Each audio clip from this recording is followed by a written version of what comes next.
Hello. Sorry there was no sound playing. I don't know what happened there. Tripping over my microphone. Alright. Back at Pentiment. Internet is working again based on yesterday's stream, so we should be good. Should be good. Alright.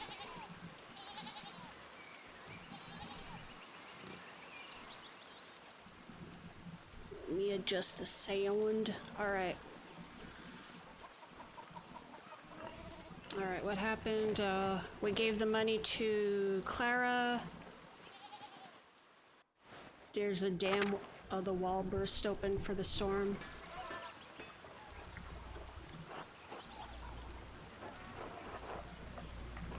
So Otto and Ava, huh? Yeah, what about them? How's their courtship developing? I'm not a gossip, Andreas. I'm just curious. I can tell. I don't really concern myself with the personal lives of others, Andreas. But truth be told, I think he's being a bit too slow about it. Oh? He's old enough already not to be smitten like a boy. They both like each other. Seems to me if you found the right person, you should go for it. It's what I would do. What stopped you? Well, that's personal.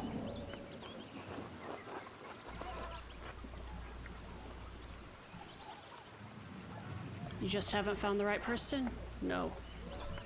I do hope to find someone to have at my side as we build a family. God has not given me this blessing. Man. I must get back to work, Andreas. Enough talk. Until later. Aw. I get you, Andres. Ulrich. God be with you, Andreas. Seems like we have a good spring storm, though I hope it lets up soon. I'm sure. As God wills it. Ulrich, I paid Gret for last week's pumpernickel. Sorry to make you wait for it. It's no trouble at all. Please say hello to Lucky for me. Of course, now I'm off to home and then to the Pfeiffers. What's going on with the Pfeiffers? Helena has about a month to go before her child is due. Oh yeah, her last one was hard. He didn't make it. God rest his soul. I just want to give her the best chance she can have. It is in God's hands. Trust in Providence. Always, Ulrich, but I'll do what I can to help. Why make the Lord do all the work? I must be off now. Good day to you both, and Andreas, stay out of the rain. Tell Helena I will pray for her health. She will appreciate that, Andreas. Thank you. Until later. Bis später.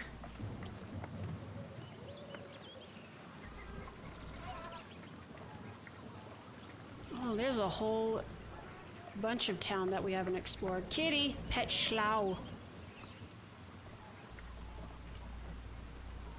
Oh, kitty. Meow, meow. Steinauer.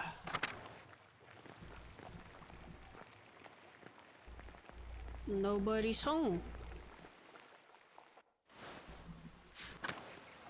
Man, there's a whole town that we didn't even get to see.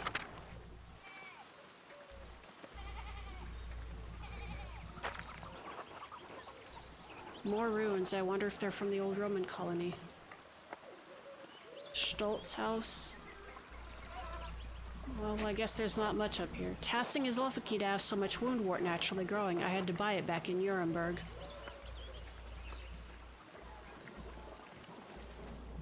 Well, I guess there's not that much we missed then.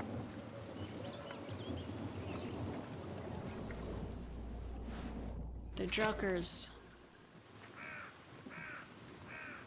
Oh! Franz Bauer and Widow Kemperin.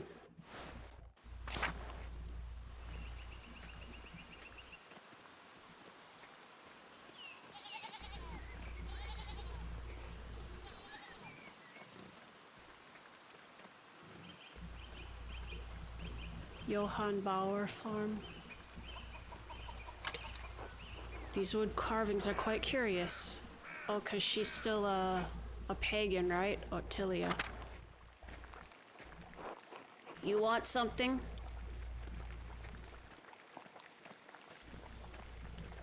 Oh.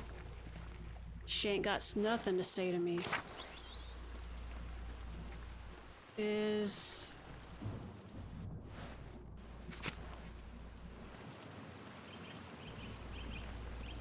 Johann Bauer. Beehives for the honey and wax.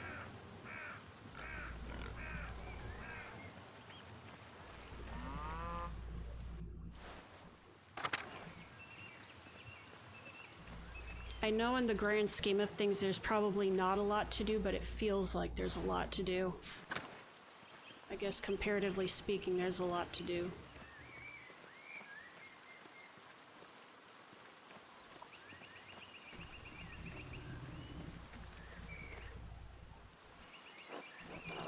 Lucky Father, I've said this before, but it isn't good that the water drains here so quickly.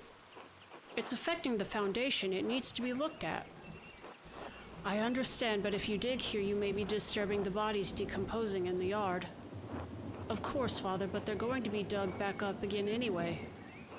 Yes, but why disturb them unnecessarily? It's your church, Father, but you can't put this off forever. The foundation is going to crack. I understand. Perhaps after some of the bones have been moved to the ossuaries. Thank you, Lucky. Good day, Master Mahler. Good day, Father Thomas. Everything all right with the church? Oh yes, Lucky was again reminding me of the danger severe rainfall can pose to the foundation. God looks after his flock, but sometimes the pen requires an earthly hand. It will be taken care of. God be with you, Andreas. And with you, Father Thomas, until later.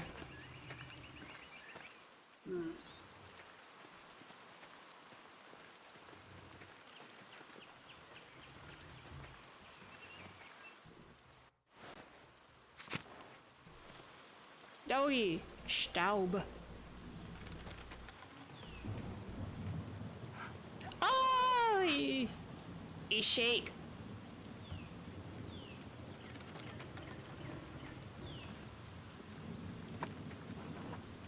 Glass windows, they must have cost a fortune. Who lives here? The outer farms. What a curious mill. The wind turns the sails and that power grinds the grinding stones. Roman ruins, meadow. Oh, we can go to the ruins. A child's drawings. I wonder who the artist is. This must have allowed access to the aqueduct. All right.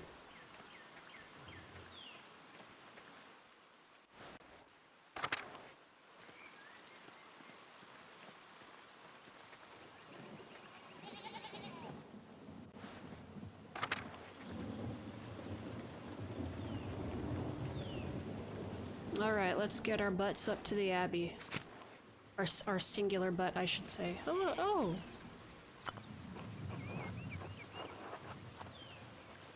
Till. Hello there, Master Mahler. Hello, Till. Bumped into any ghosts lately? No, not since we last spoke. Good. Have you ever seen a nicer view? Don't get sights like this in the city, I expect.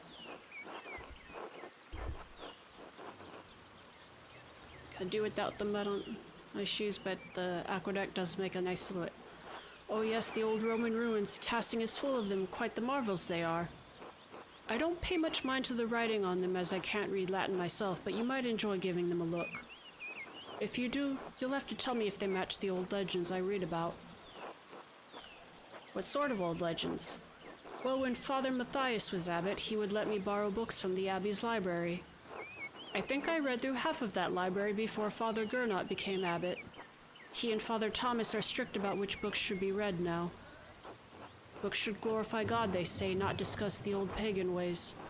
Still, the accounts of the Romans in Tassing are my favorite. That old book talked about how the Roman knight Gaius Vitellius defeated the Ratii, I think it was. Heavy snowfall had him caught in this very valley, barbarians on all sides, when Mars sent a wolf to the knight. Instead of killing the beast, Gaius followed it to a magical spring with trees covered in all sorts of fruit. Mars provided the wolf and the spring, and Gaius Metellus founded Tassing after defeating the barbarians to honor Mars. That's where all this came from.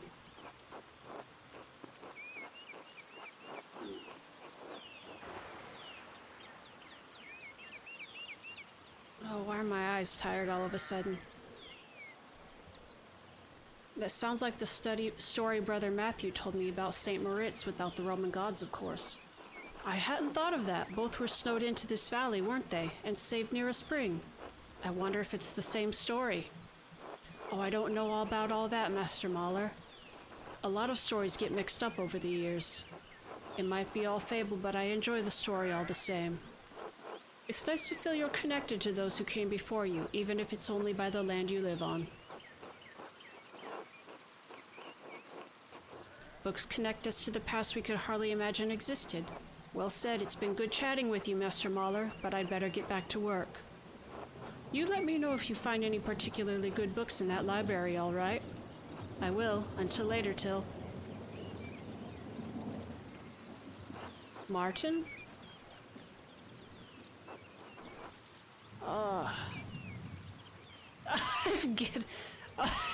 Absolutely failed this one, huh? Hey, Martin. Eat shit, Andreas. Achoo! I like the ink splatter on the sneeze. Text. I should get to the scriptorium. Gernot will give me an earful if I'm late again. So you can get Martin to be nice to you.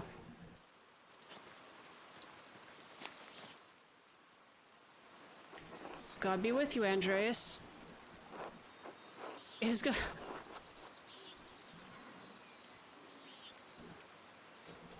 I like the rain. Are you still preparing to leave even with this weather? The weather is unfortunate, but the Baron's wife, Lady Salabea, will be arriving today. My lord intends to depart as soon as she arrives. How long have they been married? 7 years now. She's a fine woman, a true lady. I was hoping to bid farewell to the Baron before he leaves. I'm sure he would appreciate that. He spoke highly of you before he went to bed.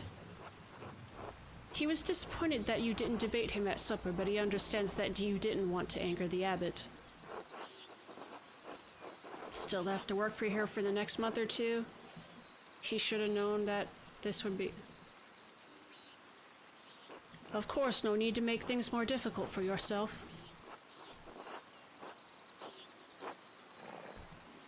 Ah, interesting.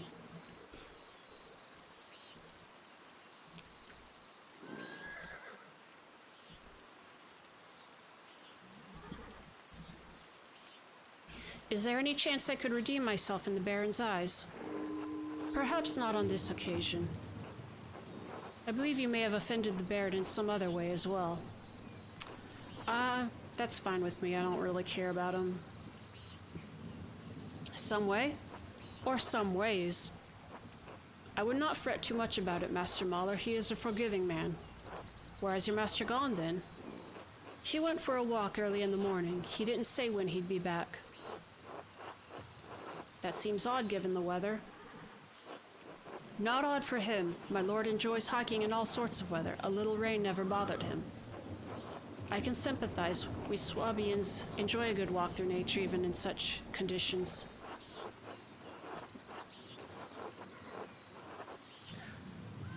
The Baron seems to be quite an unusual man in many ways. Maybe so. I only know him as my lord for these last 7 years. That reminds me, did you see a short, surly young man in a hat on your way? Yep. That can only be Martin Bauer. I might have gone with sullen or whiny, but yes, that's him. He ran past me in the meadow as I was walking up the hill. He was in quite a hurry. Ah, that would explain my lord's missing rings. You believe he stole from you? Not from me, no, from my lord. 1 gold, 1 silver, a handful of golden, and a book the Baron was planning to give to the Abbey. A book? Historia Tassiae? I believe so, yes. I went to pack the Baron's things and they were missing. The boy is a known thief. It wouldn't surprise me if he's responsible for the missing rings.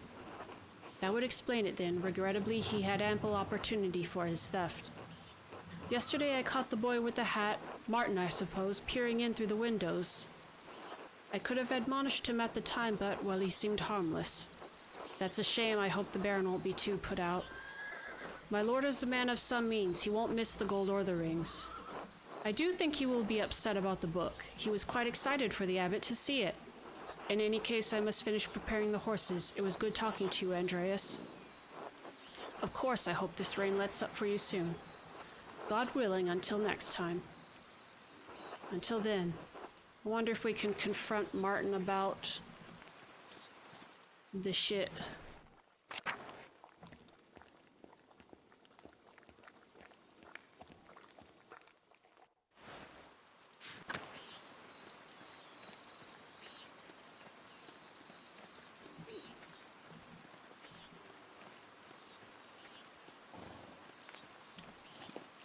I wonder if we can confront... yeah, you know what? Let me go see if I can get him. I think the mill was one way to get to their house. Or was it? I don't remember. I don't even know where these guys live. Meadow, forest. I saw the Bauer home. France Bauer and Widow Kemperin. Okay. There was also a Johann Bauer, though, wasn't there? Huh. That's the Druckers.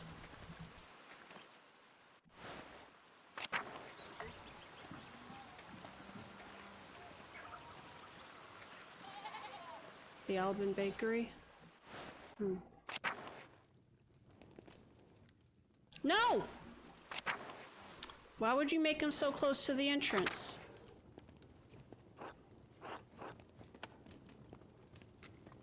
Ooh, Anna. Hi! And then Gret. Andreas, such a pleasure to see you, and looking so handsome as always. Back for more of my rye?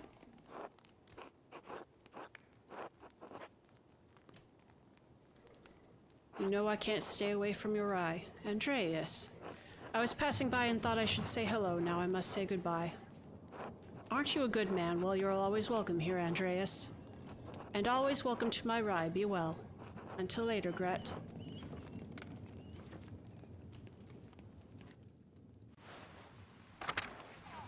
Meow.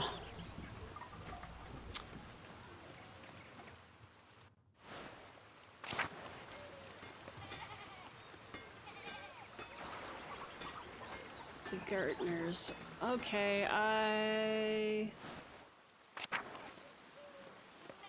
Bro, where does Johann Bauer live? Stoltz house.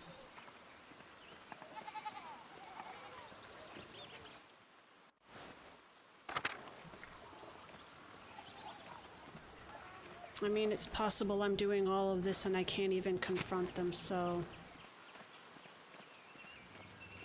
Meh.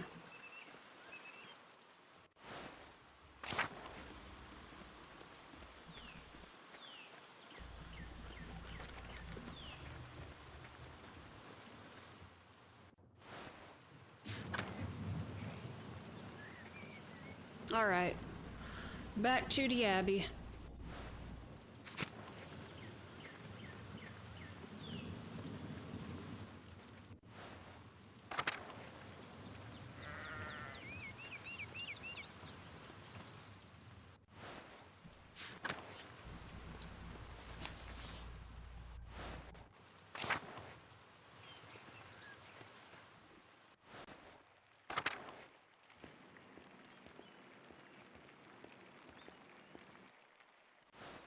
Let's see if there's anybody to talk to.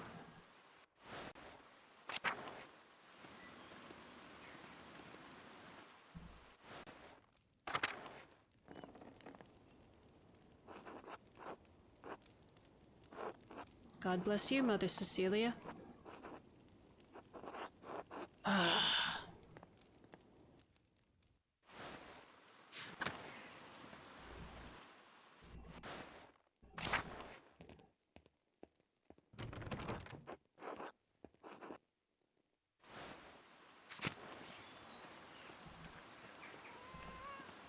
Mauschfanger.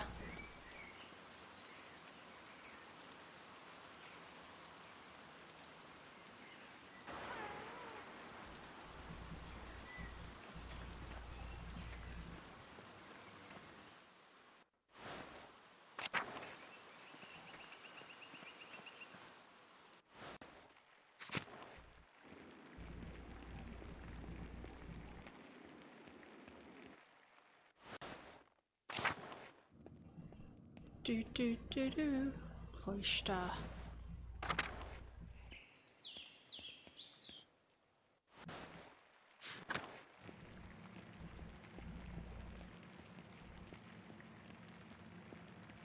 Where is everybody?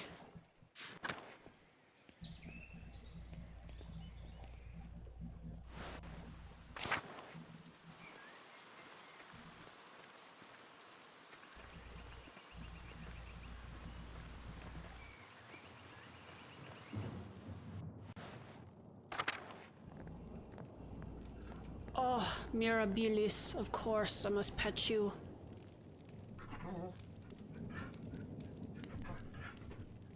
So fluffy, so fluff.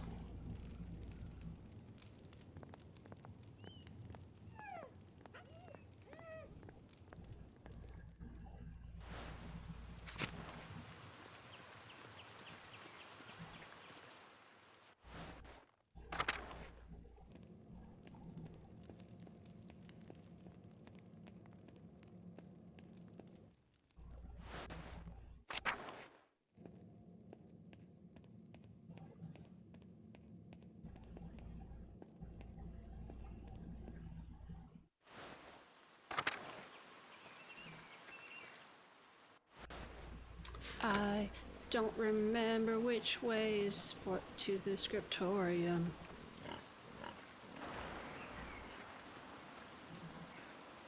The abattoir.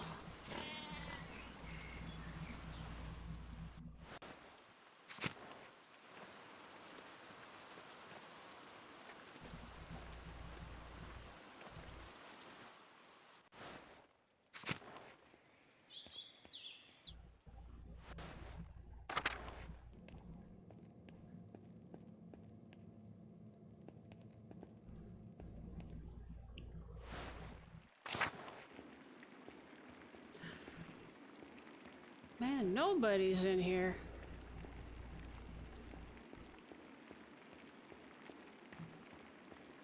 I think it's the Old Bailey. Is that where we go? Yeah. Scriptorium. Where's Piero?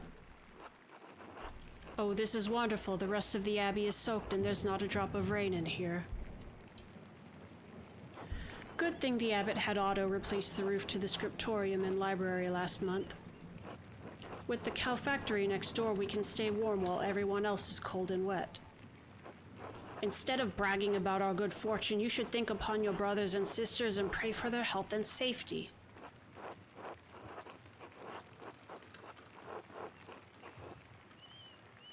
The books are safe, but the abbot's saved a lot of work in protective what's in the library. The town hasn't fared as well. I'm sure they'll be fine.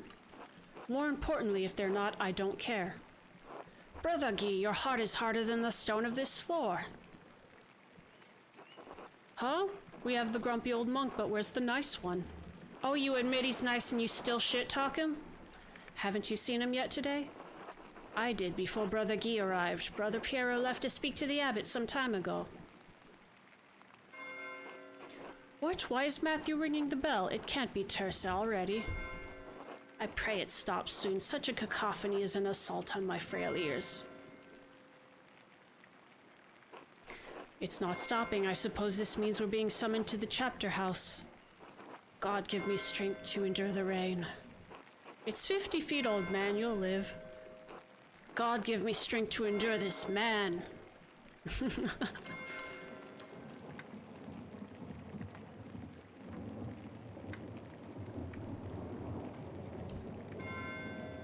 Bong. It's still not stopping? What's going on? This can't be all because of the storm. I should see what's the matter.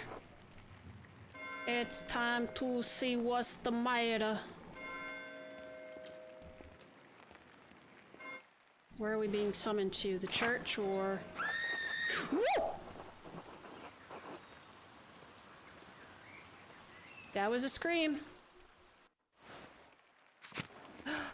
Is the mystery about to happen?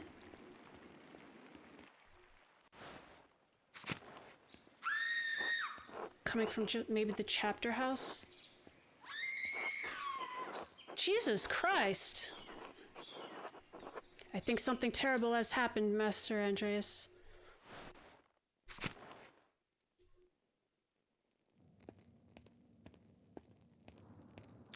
No! Oh, is that the Baron?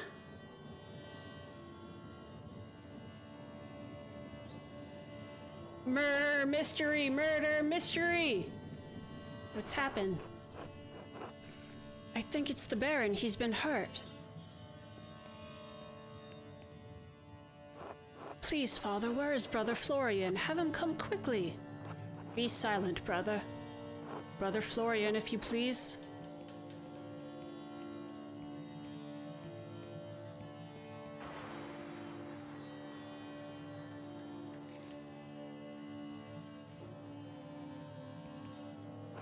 I'm sorry, Father, there's nothing to be done. He's dead. Ah! Sister Margaret, calm yourself. Sister Gertrude, please take Sister Margaret back to the garden. Yes, Mother Cecilia.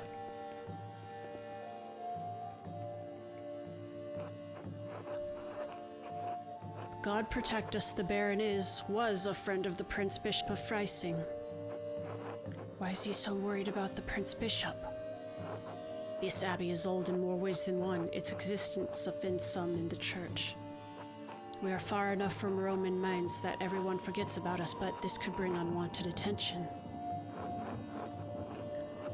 Florian, how easily do you think you could dispose of this body? What? Father Abbot, what are you saying? Why are you questioning me? Why are you wasting precious time? Do you want to see the soldiers of the Prince Bishop march up our steps and fling your brothers and sisters out of our home?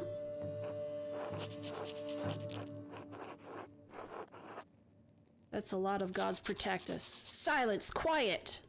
Calm yourselves, all of you. Father Abbot, Baron Rothfogel's manservant is already preparing to leave. The Baron's wife should be here in a matter of hours. This is not the time for rash decisions. Yes, you're right, forgive me. But then what will we do? We must send the Baron's man to the court of the Prince Bishop in Freising at once. Mother Cecilia, the Baron said the Prince Bishop's archdeacon was in Innsbruck for the imperial diet. Even better, swift action will silence any whispers of impropriety on our part. Given the Baron's stature, the archdeacon will undoubtedly come to investigate immediately. We must cooperate with him fully and pray for a speedy resolution.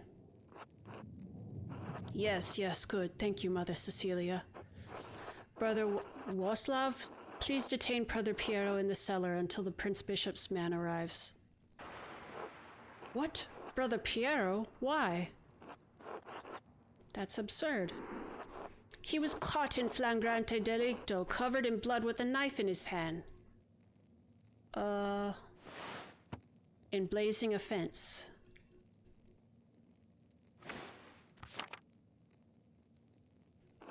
Father, do you really believe that Brother Piero is capable of such a foul deed? Yes, capable enough when motivated by anger. I had no anger against the Baron, Father Abbot. I simply came across him like this.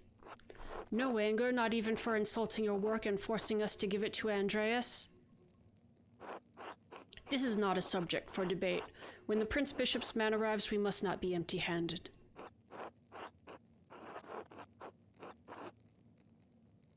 He wasn't angry. Be quiet, this is not your affair. I don't want to say if it's... It's not, it is my affair. I think I'm gonna get a little saucy with this if you're gonna make me part of Brother Piero's supposed Novid. I am through debating this with you. My decision stands. Brother Washloff will detain Brother Piero in the cellar until I say otherwise. Brother Florian, please escort Andreas out of the Abbey. Andreas, do not show your face here again until tomorrow. Do you understand me?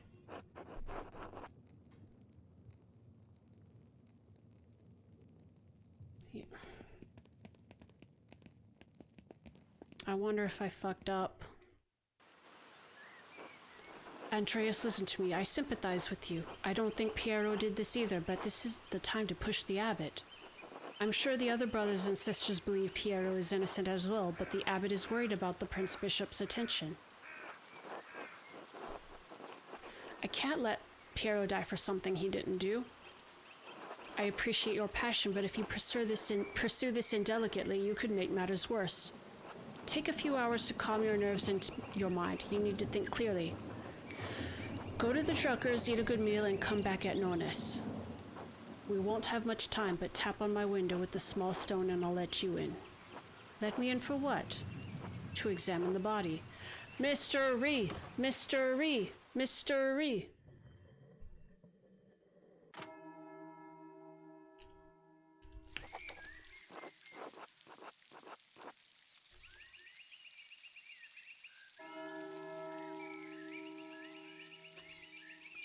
I wobbed her. I should follow Florian's advice and go to the Druckers. Hopefully it will clear my head. And I can't apologize for missing dinner.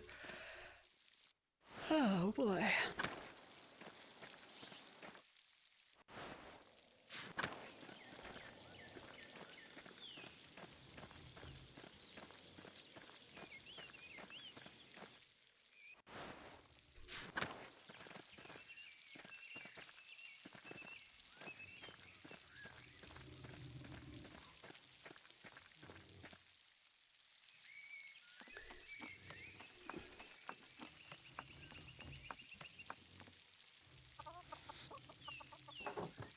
Good day, Andreas. Back from the Abbey already? It's only noon. Andreas, are you all right?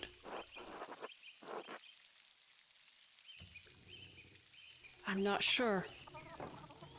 Well, why don't you come inside and sit down for a minute? If it's not an imposition, I'd appreciate a moment to rest. Not an imposition at all. My friends are always welcome in my house. Besides, I could use your opinion on something.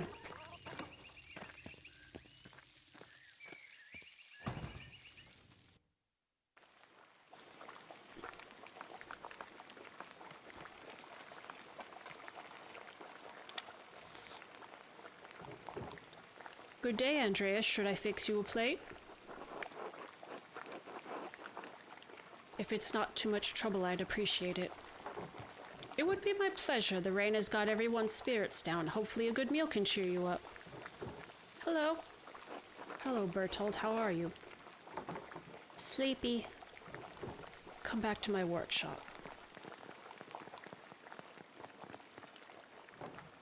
I'm going to do a new run of Till Eulenspiegel. There was printing a few years ago in Strasbourg, but it was awful, almost bereft of illustrations. What do you think of these new ones?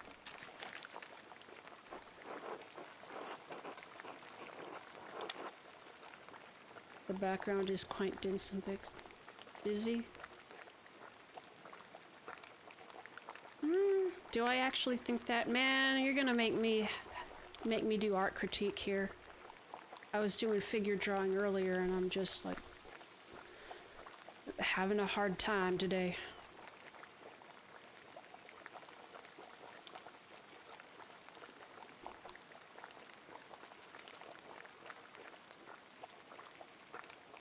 I feel like, yeah, maybe it takes away a little bit too much from the people. I would suggest running this in 2 passes with the background elements and a lighter ink to help the characters stand out.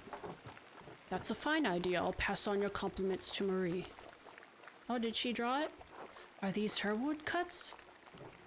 They are. The drawings were mine, but she did the block cuts. I've got enough talent to draw the designs, but only she can do the woodcuts and the type.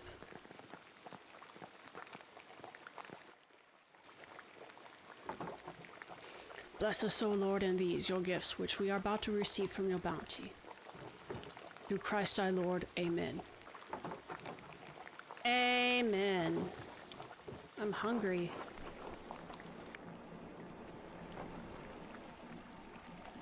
Andreas, what were the bells for at the Abbey? They were sounding for a long time. The visiting nobleman Lorenz Rothvogel was found murdered in the chapter house. God in heaven, he just rode by there yesterday. Rode by here. Yes, and it gets worse. One of the elderly brothers I work with in the scriptorium, Piero, was accused of the crime. That's awful. A murder in Curacao. How could a monk do such a thing? I'm sorry, Andreas. The Baron seemed like an interesting man, and I know he's been a patron of the Abbey for years. How did he die? Could it have been an accident? And does the abbot really believe that Brother Piero killed him? You've always spoken of him in the kindest terms. It seemed like Lawrence had been stabbed, but I still don't know. There was a lot of blood around him. There was a lot of blood around him.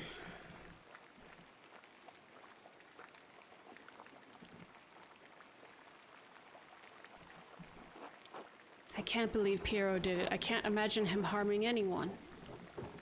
I want to hear about the blood. Maybe I've been reading you too many scary stories. But if it wasn't Brother Piero, who do you think could have done it? I did see Lucky Steinauer get into a shouting argument with Lawrence yesterday, just before I walked by your place. Oh. Did I remember that? Why would he have... why would he have caused a shout at a nobleman? Egg pasta. There's probably something else going on that you wouldn't know about, dear. What do you mean by that? I'm not one to trade gossip, but if you really want to know, talk to some of the other women in town. Or Mother Cecilia up at the Abbey.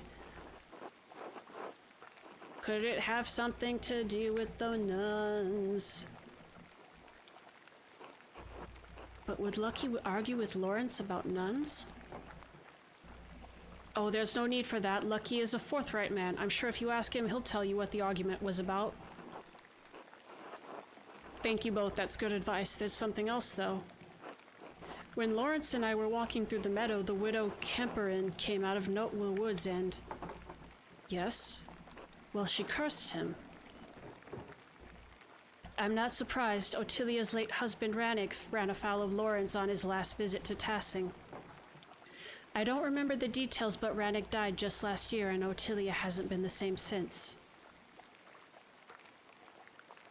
Smossage. She was always an old bitch, even before she was old. Klaus, that's enough. She has had to deal with the Jobs lot in life. And now she lives all alone at the edge of the woods. There are rumors she's going to lose her property soon. I do pity her, even if she is a... bitter woman. There should be some exception in the law for her to inherit. Seems like it would be more than just. It wasn't always this way. I think my great-grandmother inherited this land way back when. Well, if men changed it, they can change it back. You're right, as always, my dear. Enough about Ottilia. Is there anyone else you think may have done it? I don't know if he has any ill intent, but Prior Ferenc has been acting strangely since the day Lawrence arrived. Perhaps an academic disagreement? I know they're both avid readers, both of classics and new works. On his last visit, the Baron brought a book on astronomy from me. Bought a book on astronomy from me. I know the Prior has some similar interests. But would the Prior kill someone over a simple disagreement? It's not that outlandish. When I was in university, I saw men throw punches over small academic concerns. Not to mention that the Martin Luther stuff is more than just an academic agreement. That's a religious disagreement. Why did I say agreement? I don't know. What is an opinion for some is a testament of faith for others and worth killing for. Yep. That may be so, but I've never seen that sort of anger in Prior Ferenc, not even when Gernot was made abbot instead of him. Afterward, he seemed bitter but never violent. That just doesn't seem to be part of his character. So, Lucky, the widow, and the Abbey Prior. Anyone else? There was something strange when we approached the Abbey together. Mother Cecilia was outside with some of the sisters. Mother Cecilia scowled and took the nuns inside without saying a word. It sounds like they have a history, at least. Famospread. I do not know Mother Cecilia personally, but I have never heard anyone speak badly of her. If she had cause to dislike the Baron, I must believe she had good reason. Well, Andreas, it sounds like there's a lot to look into. Thank you for your care. It's helped me understand how I can help Piero. We also didn't mention Martin at all, who possibly stole from the Baron, although I would believe that's a red herring if and when it comes up. You are always welcome here, Andreas, anytime. Yeah. You are especially welcome with this one.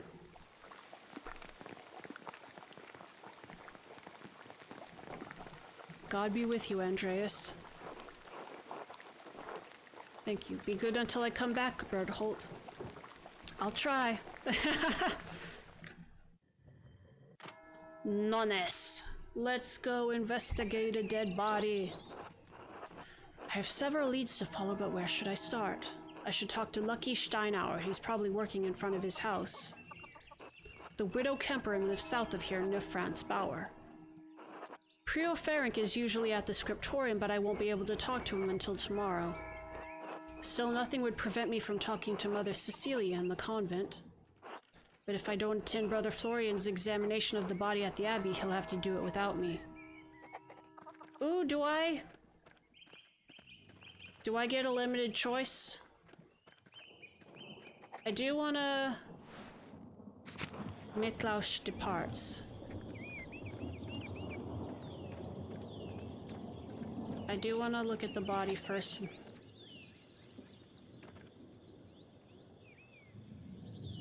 Okay, we've got some...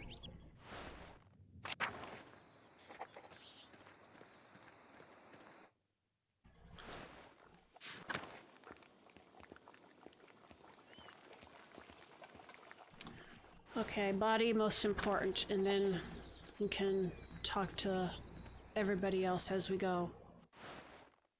Okay,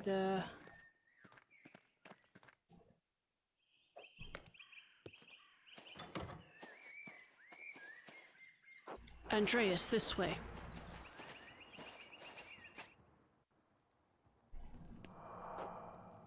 There you are. I'm glad the storm didn't delay you. Now, even though I gave instructions that I was not to be disturbed, we must work quickly. Seeing a corpse up close can be unsettling for some. I hope you're up to it.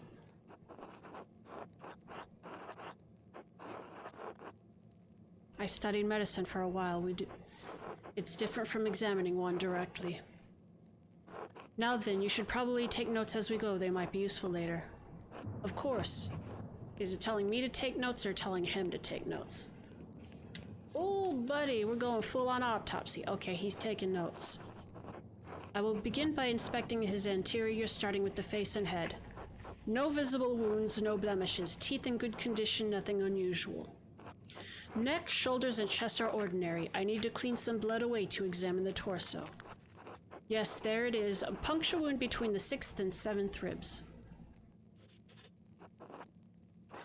It's fairly shallow, though. I estimate it penetrated only about an inch, and it likely came from his own hand. What? What?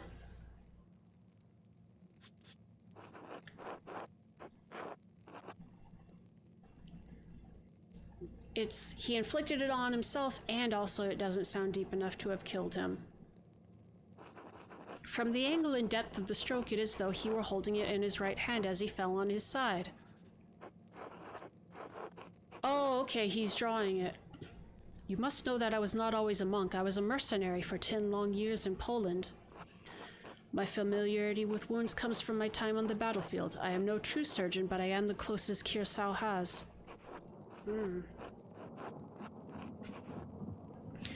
If the wound was that shallow, it doesn't sound like it could have been fatal.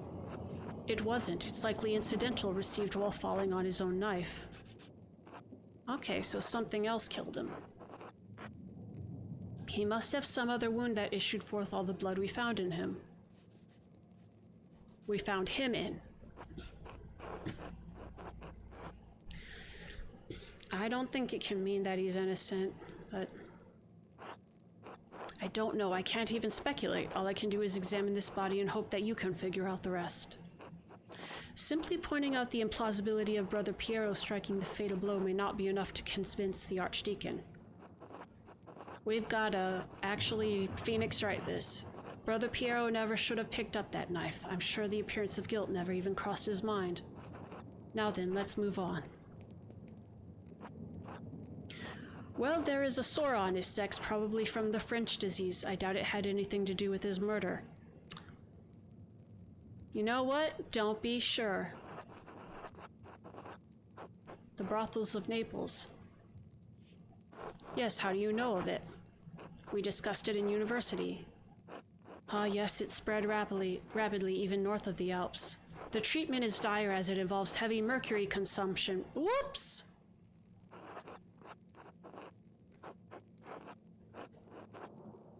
Anyways, it seems the Baron was not the most faithful husband, not uncommon among the nobility. Does that have anything to do with the nuns? I would expect a monk to be more shocked by this, but he did say he's also a mercenary. I spent many years as a mercenary. Sex and death are common companions in that world. Besides, sex isn't all that rare even in an abbey. What?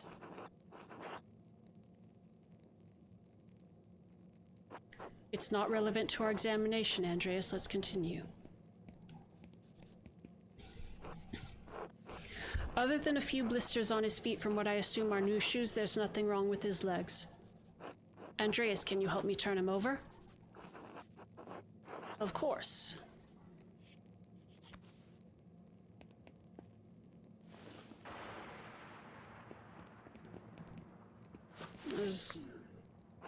There's a slight irregularity in his spine, possibly from an old injury. I don't think it has anything to do with how he died, though. How could that have happened? I have no idea. Whatever the reason, it didn't contribute to his death. Here it is, a rather dramatic head wound. Okay. The dark hair and the blood make it difficult to see, but it's quite bad. So that's what killed him. In my experience, I've never seen someone walk away from a head wound of this severity. It would have had to have been quite great to crack the skull. Quite right, I see our medical training was not forgotten. I lacked the benefit of university study, but the battlefields of Poland and Lithuania did provide an education of sorts.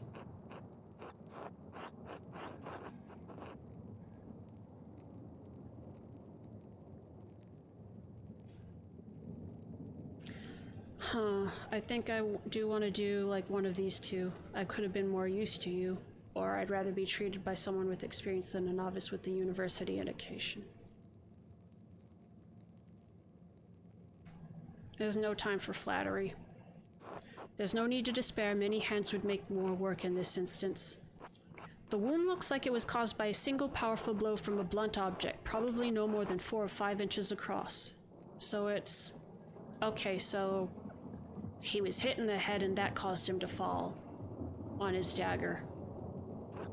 Or his knife. How can you tell? The skull is cracked in a single spot and there's a clear impression in the skin around it. It would take extraordinary precision to hit the same spot twice unless the Baron were already dead. It's likely he didn't die immediately. How long could he have survived for? I've seen similar injuries in battle. The victims don't last more than a few minutes, but it's an agonizing death.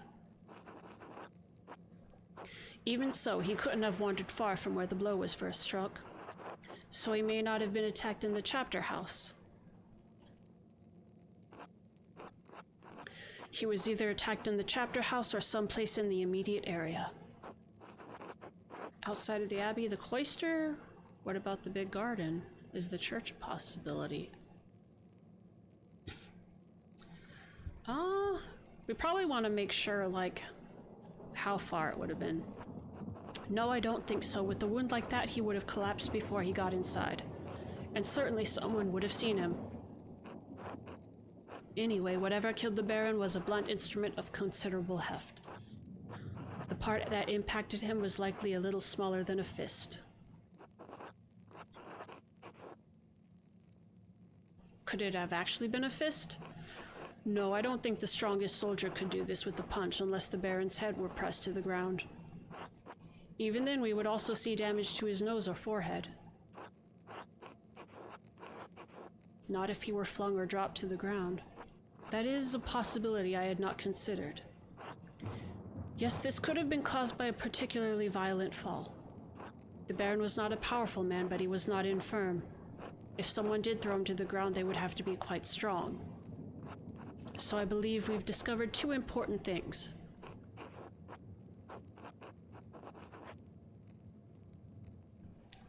I don't want to make assumptions about Piero, even though I feel like that... Yes, exactly. If you can find what caused the blow, it may lead you to the killer. We also know that Piero didn't stab the Baron. We know that, and I suspect even the abbot knows that, but you may need more evidence to convince the archdeacon. Oh, there is one other item of interest. I found it in the Baron's jacket, but didn't want to open it without you.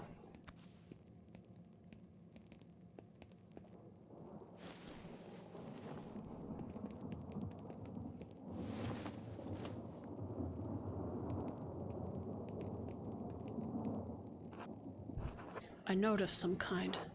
As I am a caretaker of men, you are a caretaker of parchment. I leave it in your capable hands. What does it say? Do I speak German?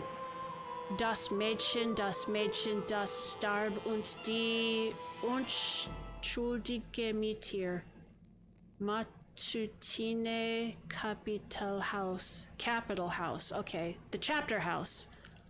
Mädchen. Is Mädchen maiden? Nuns? Starb. Let's see. The girl who died.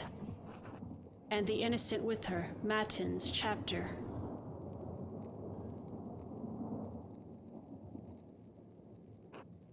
The girl, what girl and what innocent? Your guess is as good as mine. Unfortunately, I don't have much faith in my guesses. Can you tell who wrote it?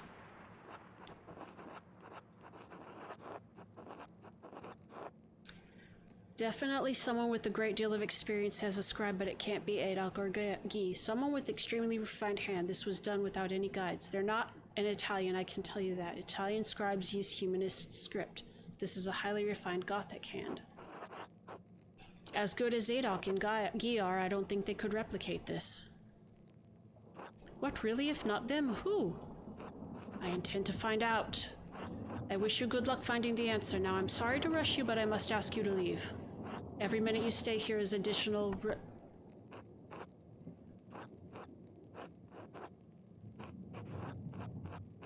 Brother Florian, could you open up? It's Werner Stolz, the physician from Tassing.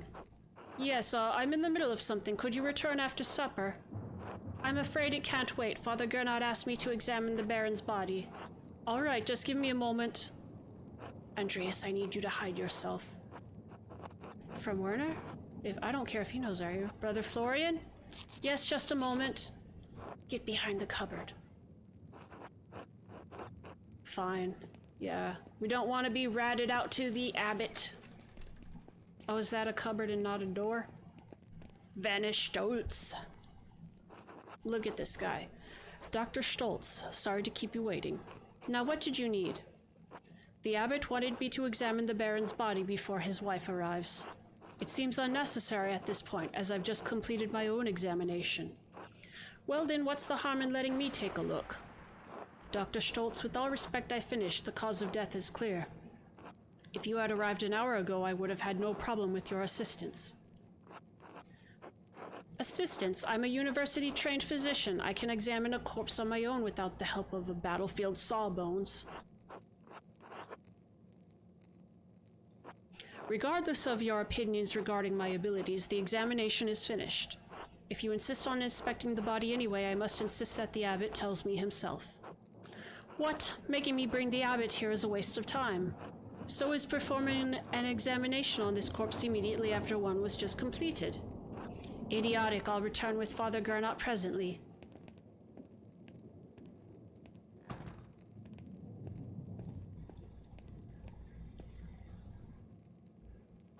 That was close. Now quickly leave through the cloister before they return. Of course. Thank you, Brother Florian. Think nothing of it. I'll see you tomorrow. Until then.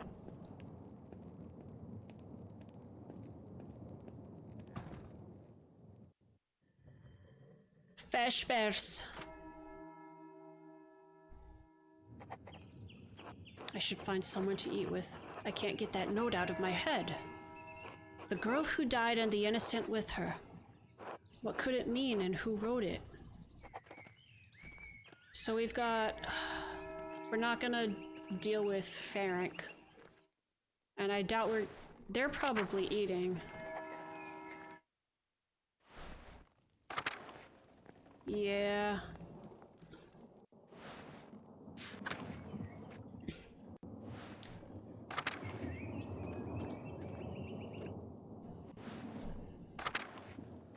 Oh, hello. Let's talk to some people. All right. Let me take a swig.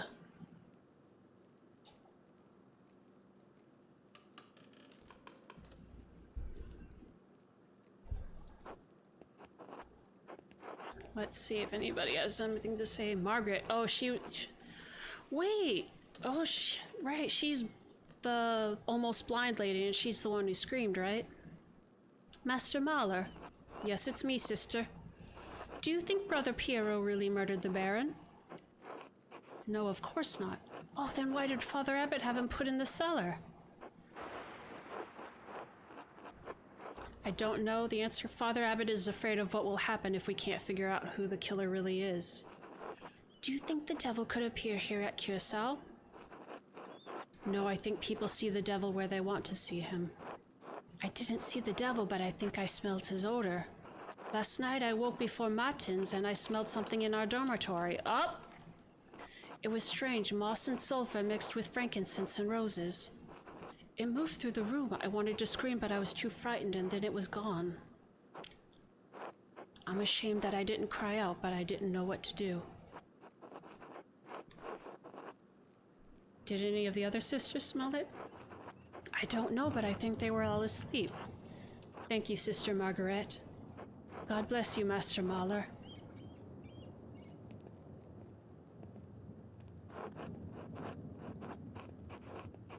Where's Cecilia, then?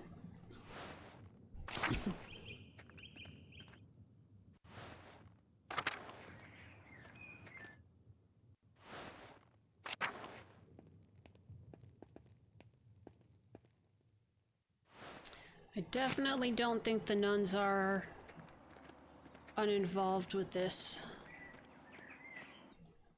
But how yet, I'm not sure.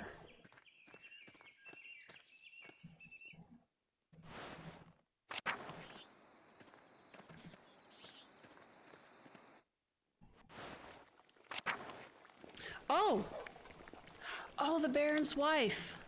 Pet Fürsten!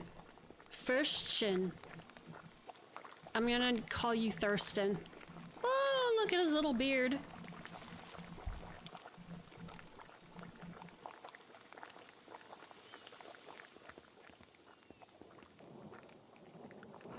Oh, Master Mahler, would you care to share supper at my table? Oh, goodest person. I would like to talk to you about my late husband.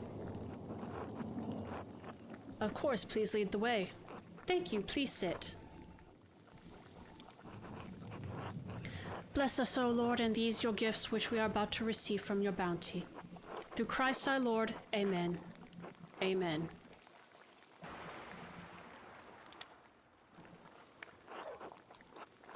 I find myself rather out of place here, without the comfort of the Baron. Thank you for agreeing to share a meal with me, Master Mahler. Of course, the honor is mine.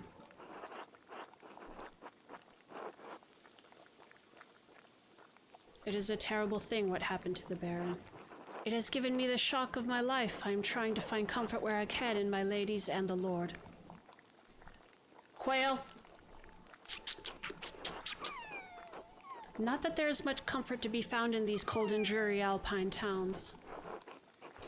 Lawrence and I had meant to take a tour of them before returning home to Worms, but, well, return we shall.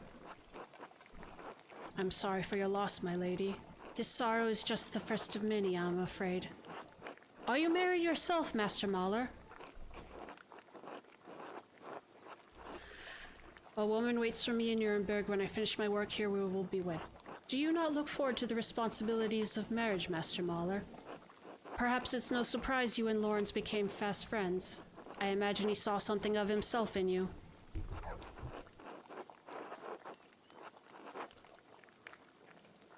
Do you mean to say you knew of his excursions? Master Mahler, very little of a husband is mysterious to his wife, no matter what he may fool himself into believing.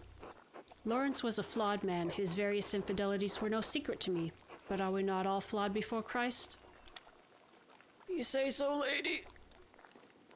Emmental cheese and wheat bread. Emmental, I think that's like the Swiss bread, right? I loved him as a wife should properly love her husband, but I would not say that we were friends. I only hope his appetites are not what led him to his end. I've been searching for the answer to that quandary myself. Were you and Lawrence so close that you would trouble yourself so?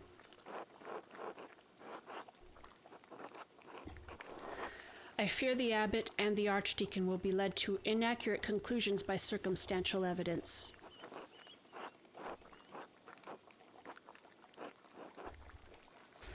I don't want to tell her anything about that, but the situation is more complex than it appears. I'm afraid I can say no more than that. I see. Well, I suppose it shouldn't surprise me that my husband made his share of enemies. He was a man of many opinions, and he gave them freely to all who would listen and some who would not. The previous abbot, Father Matthias, seemed to appreciate that about him. This new abbot is perhaps more conservative. Father Matthias was an open-minded man from all I've heard, a true scholar. Father Gernot doesn't share Matthias's passion for the written word, yet endures the expense of it. To be put in such a position would make any man unhappy, I understand.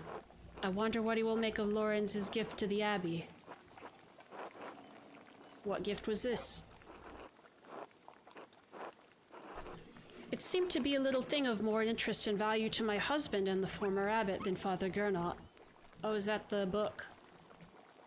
What is frumenti? Hold on, I'm looking up what is frumenti.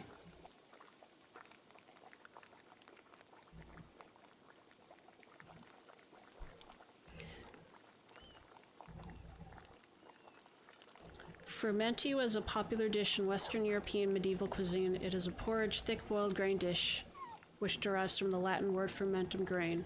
Okay.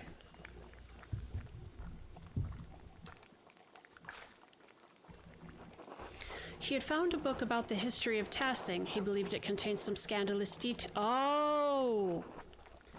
He said it corroborated fears Father Matthias had expressed, but he didn't share the particulars with me. Was the appearance of the book peculiar or noteworthy in any way? It was neither large nor small, bound in blue leather. Unfortunately, I never examined it closely. My apologies. I'm sorry I can't be of more help. I have some education, but I lack my husband's thirst for knowledge. If you find the book, hopefully its significance will be apparent. If God wills it. Only so long as it takes the Archdeacon to investigate my husband's murder. Though the circumstances of my time here are dire, I'm in no hurry to return. Why is that, if I may ask? I shouldn't. I see a glimmer of now what Loren saw in you. You are a disarming man, Master Mahler, and much too easy to talk to. To be frank, I do not know what will become of me when I return to Worms. My title and residence may be in jeopardy. Lawrence and I have a son, but he is young yet. I don't know many of the legalities, only that my position is at some risk. I will pray for your happiness. As will I, Master Mahler. I am sorry to cut our conversation short, but I fear I must rest. Thank you for having me at your table. Be well, Master Mahler. And whatever anyone says of my husband, I'm certain he appreciated your friendship. Slep.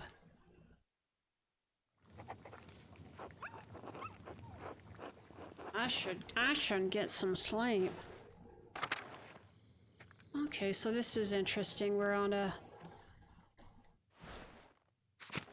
So I assume we can only talk to so many people during a day.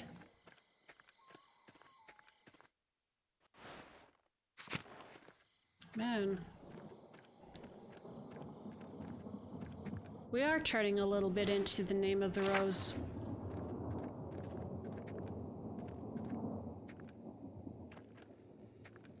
I wonder... Nope.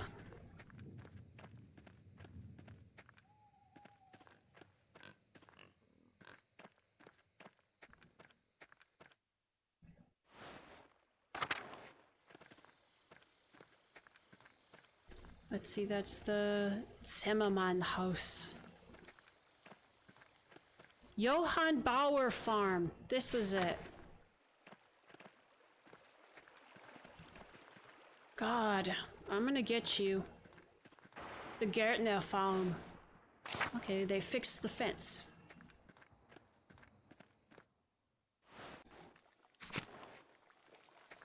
Oh, they sleeping.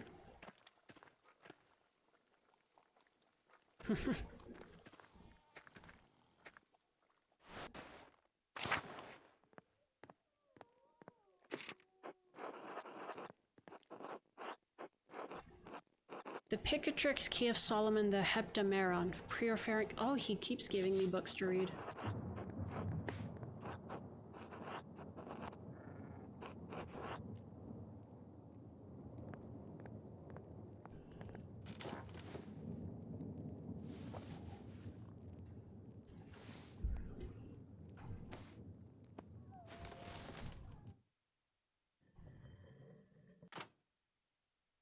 Oh, Matins is like way early morning. Oh, it's Ursula. Good morning. Oh, it's not morning. It's the middle of the night, Ursula. What are you doing up here? Stapf. I see. Haha. Would you like me to tell you a story? Would that help you sleep?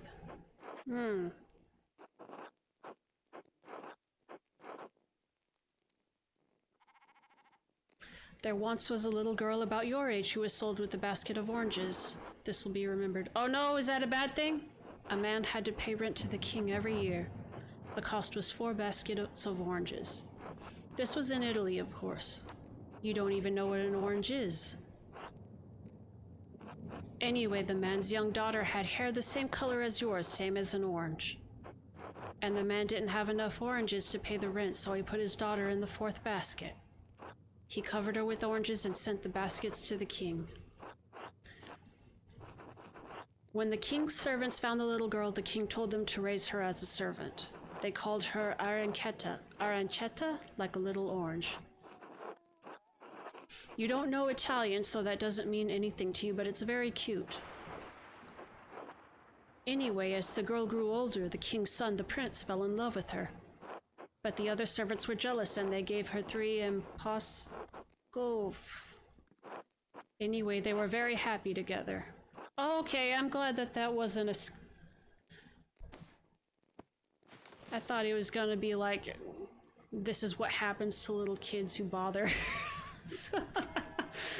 bother people in their sleep. Time to get back to go to work. Hi, Ursula.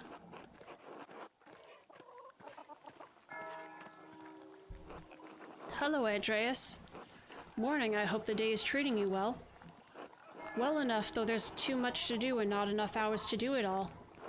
The storm made such a mess of the town, and there's the leaks in the roof at home, then there's all that wool, Lord. Are the ewes so near to lambing already? You noticed, yes, they're just about due, so we sheared them last week. What a trial that was. I must have spent ages washing it all. Have you ever smelled wet, dirty wool? Oh, there's nothing worse. Now that it's clean, we've got to spit it, and that takes an age all its own. Lord, I don't know where I'll find the time. Surely you won't be doing it by yourself. Sometimes I forget you are from Nuremberg, Andreas. Clara, Hetty, Veronica, Kat, even little Ursula will be there, though she makes mischief more than she helps. At least the work goes quickly with the women working together. Lively conversation helps pass the time. Sometimes we even get visitors. Oh, yeah, they were telling me to go Marie the Druckers. Could I be a visitor?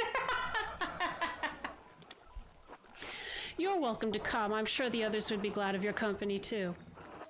Johann Bauer will be there to keep an eye on us. As long as you stay outside, I can't see what harm you visiting would cause. All right, count me in. I'm pleased to hear it. Everyone will be glad to see you, and I always appreciate your company. We meet at Johann Bauer's home. Come by in the morning or afternoon and speak to Johann. What about Martin? I should get back to work. It was a pleasure running into you, Andreas. Be well, Eva. Clara. Hope we see you to the spinning beat. Yay. Yeah. Peter. Il Peter, God bless you. Is Il Peter like the grandfather? Maybe?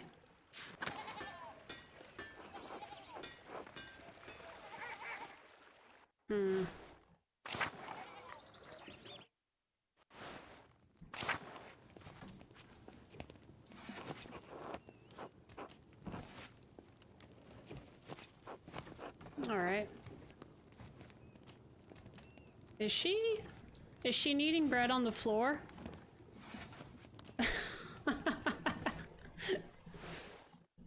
Oh, I guess it's gonna get cooked either way, but wow. Lucky. Oh! Hello, Andreas. Something you need? I can see you're busy, so I'll keep it brief. Yep. Less shop, more talk. I'd hope to ask you a few questions about Baron Rolf. No. But it will only take a moment. Ask your questions of someone else. I saw you shouting at the Baron when he arrived in Tassing. What was that about? Get it through your pebble-stuffed head. I'm not talking about Rothvogel.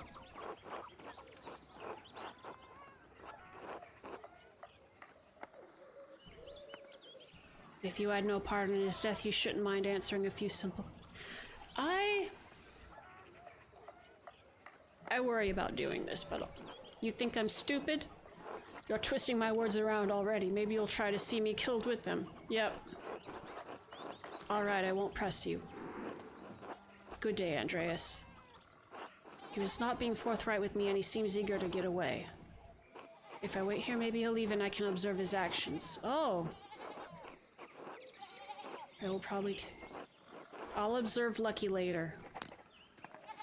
We've got some people to talk to.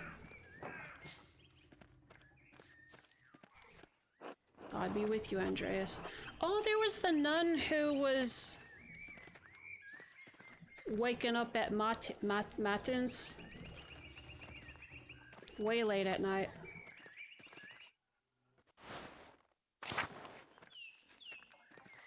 Cat. Hello, Master Mahler. I'm sorry to cause you trouble, but Have you seen Martin recently? He wasn't feeling well, so I let him sleep until prime. But when I came to check on him, he was gone.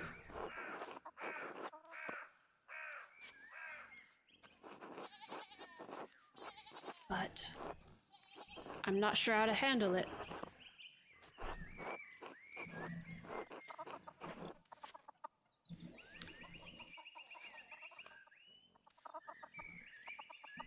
That's true. It could be entirely innocent, but if I tell Kat that I saw him fleeing the Abbey, she might think her son killed Lawrence. Or she might think I think her son killed Lawrence. That could cause her undue stress. I don't know where he's gone now anyways. Damn it, I wish I'd never see him. I saw him, I can't lie. He ran through the meadow while I was on my way to the Abbey at Prime. But he said he was sick. And what was he doing in the meadow? He hardly ever goes out there. It always makes him sneeze. This I'll lie on. I don't know, I'm sorry. Lord have mercy, I hope he hasn't done something rash. He has a history of making poor decisions. How do you mean? He steals things. Bread from the Albans, eggs from Johann's and Peter's farms. A pilgrim satchel once on the road to the Abbey. It is my great shame. I have failed him as a mother. So we have more evidence that he's a thief. I'm sorry, this is not your trouble. Thank you for speaking to me. Was there anything else? I don't want to impose, but if it wouldn't be too much trouble, please let me know if you see Martin. I'm so worried for him.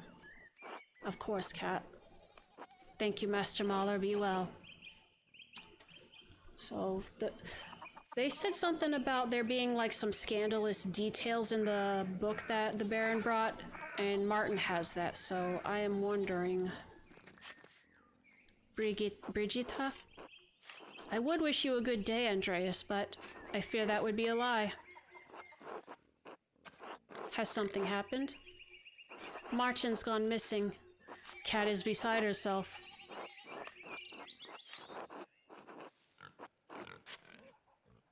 But not you? I'm very worried for him, but this is not the first time he's run off. He said he wasn't feeling well this morning, and I just knew he had another scheme planned. I'm sure his mother knows where he is. He speaks more to her than he does to me, even though I am his wife. Whoa! I'm sorry, they've always been close. They've had to be to endure, well, to endure France. How did you know? You haven't said a word about him. That absence is telling in its own way. France is a difficult man and very hard on Martin. It's made him difficult too. So difficult that he couldn't commit a murder? No, there is a storm cloud over Martin, but it rains only on him. He would never hurt someone, I can't imagine it. What are you talking about? It's nothing, an idle question. I'm sorry to have disturbed you. I should probably get back to my chores. France will be angry if he sees me shirking or talking to an unmarried man. God willing, Martin will come home soon. He will. I must trust in Providence. Be well, Andreas. Be well, Brigitta. All right. Hey, Mahler, you seen my son?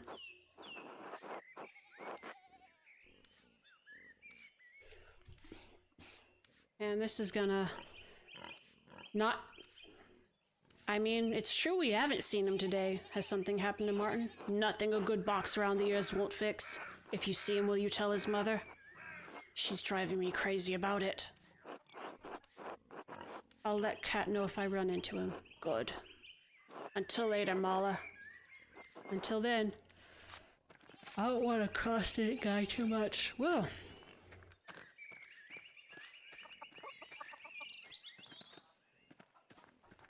See, that's the thing. If they so easily accuse Piero, they can easily just get in on get Martin.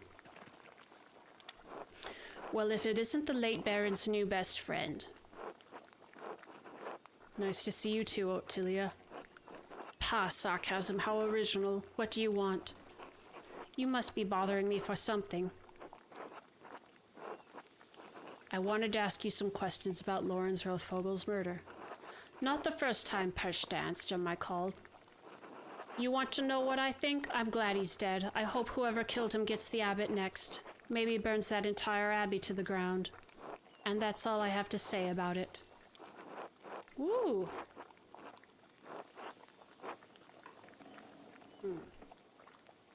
What did the Baron do to earn your ire? What did I just tell you, boy? I don't have anything else to say on the matter. The life of an innocent man is at stake, one of the elderly brothers. Can't you spare me a few minutes? You think I care about what happens to some old monk? Pah, idiot. Kill them all, see if I care. Every agent of the church should die. Woo! Is it something I can help with? You could bring inquisitors down on Tassing. How would they know? Do you plan to tell them? I don't give a shit about the town. Cowards and assholes, all of you.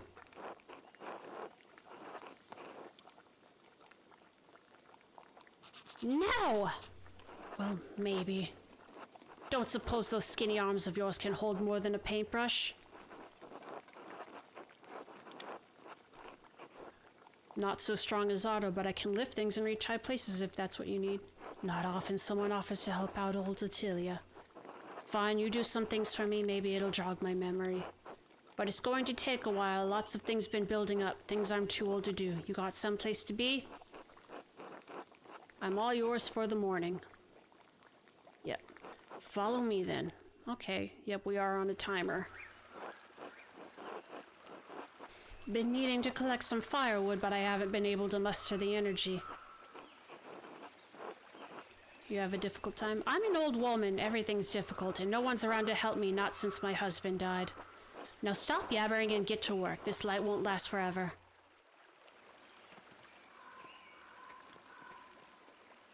Stick.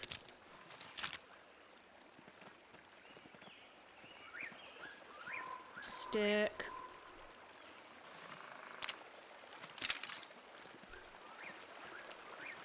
Und Stick. Grab it.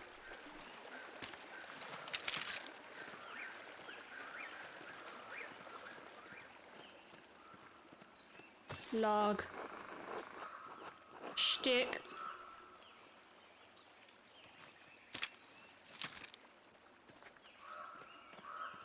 Is that all the sticks?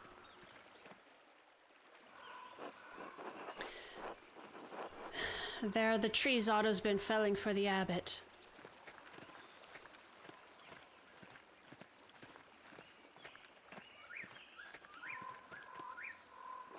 Break off that branch there, the big one.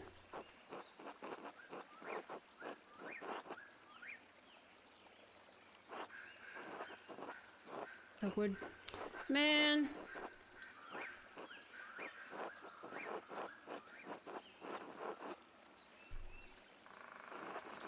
But if I refuse to help Ottilia...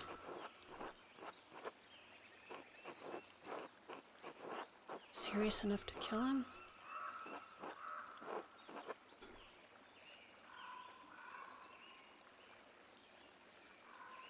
You think the Abbey doesn't steal from us?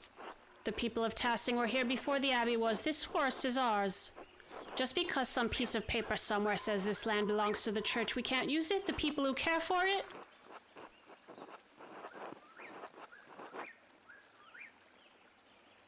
What did the Abbey do to you to make them hate them so? I know the church has its discontents, but you reserve more rage for them than most. No one's ever asked to hear my side of things. Well, I'm not in the mood to talk about it, so you'll just have to mind your business. Leave the branch, we've got enough wood. Oh, hey!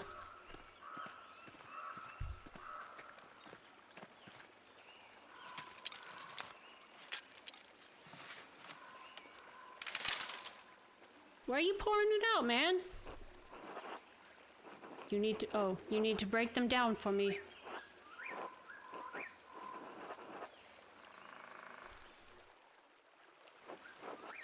I need the right side at a certain length, so break them and forget the leftover scrap. Okay?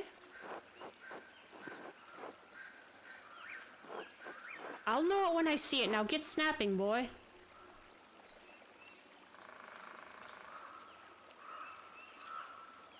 Here. Is that good? I need these smaller so they'll fit in my hearth, Andreas. Okay.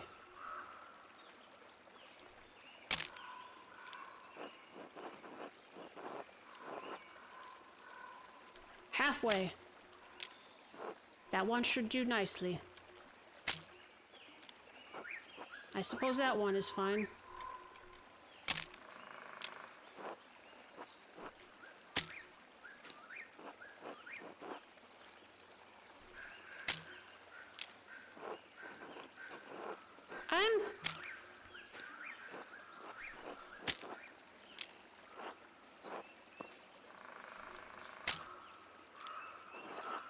Maybe you're more useful than you let on. Now come help me back at the house. Are you sure this will be enough wood? What if there's a cold snap? Perhaps we should get more. It will have to be, won't it, unless you mean to come around again. I'm an old woman living alone and summer is coming. Soon I'll only need fuel for cooking, not warmth. Don't worry yourself, boy, I'll be fine. I worry about you living alone. I have some mementos from Rannick here. They've gone crooked and I can't reach. Could you hang them for me, Andreas? Easy enough. And please be careful with my pictures, some are very fragile. I would hate to lose them to your carelessness. All right.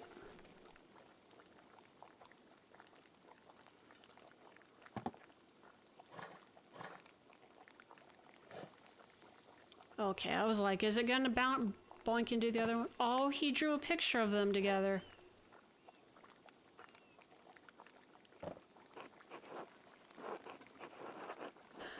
Yep, I can hang these. Which one goes where?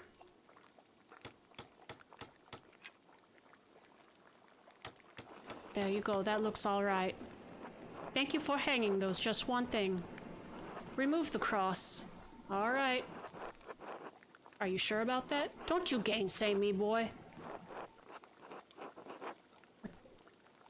Destroy it, of course. The church never did anything for me and took nearly all I had. Why should I be made to venerate it? What did the church take from you? What does it matter to you? Just take the thing down like I asked.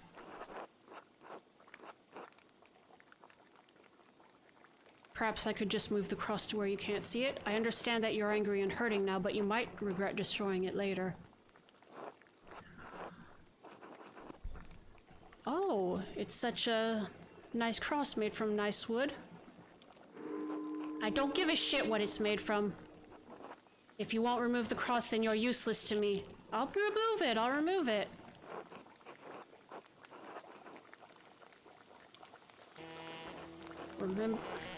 Remember your husband, the pain he carried like Job. The red bird flies, Matins chapter. Was there an Illuminati out here? Where did this note come from, Ottilia?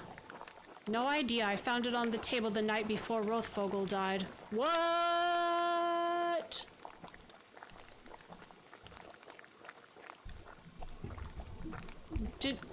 Is this gonna be...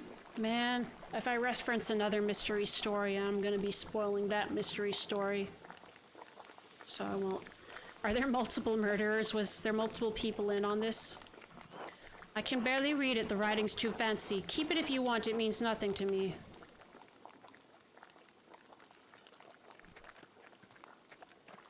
Somebody brought all these people together. I've got one last thing for you to do if you're willing. A legal document. I need you to read it. The words are too small for my old eyes and my reading's not so good. I'm not an expert in Bavarian law, but I'll do my best. Good enough for me. Let me see here. Standard introduction. This document shows, etc., etc. Here we are, the meat of the document. It says, oh, Due to the recent death of Rannig Kemper, his lack of heirs to inherit your inability to pay fees on the land, your property is forfeit to the church. I'm sorry, Ottilia. Ah! That devil, that monster, this is all the fault of Lawrence Rothvogel. If he were alive, I'd kill him myself. May he boil in hell for all eternity. I think it's time you tell me what happened with the Baron. Rannig, my husband, he caught that Rothvogel devil riding through our property and told him rightly to leave. The Baron beat my Rannig for it, beat him so savagely that he took a cane to walk. Even his breathing pained him, never could breathe deep so long as he lived, which wasn't long at all. Good God. That Baron was the worst kind of man, careless and cruel. He knew he could beat my Rannig and suffer no consequences, so he did. We were not even so low as animals to him. We were furniture. I love Umineko.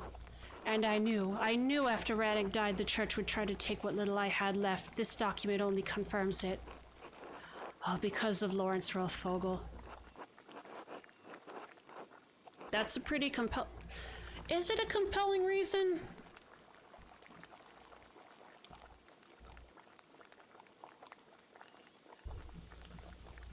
I mean, I guess in a rage of passion, passionate rage kind of thing, but it doesn't, killing Rothvogel doesn't get her anything from the church.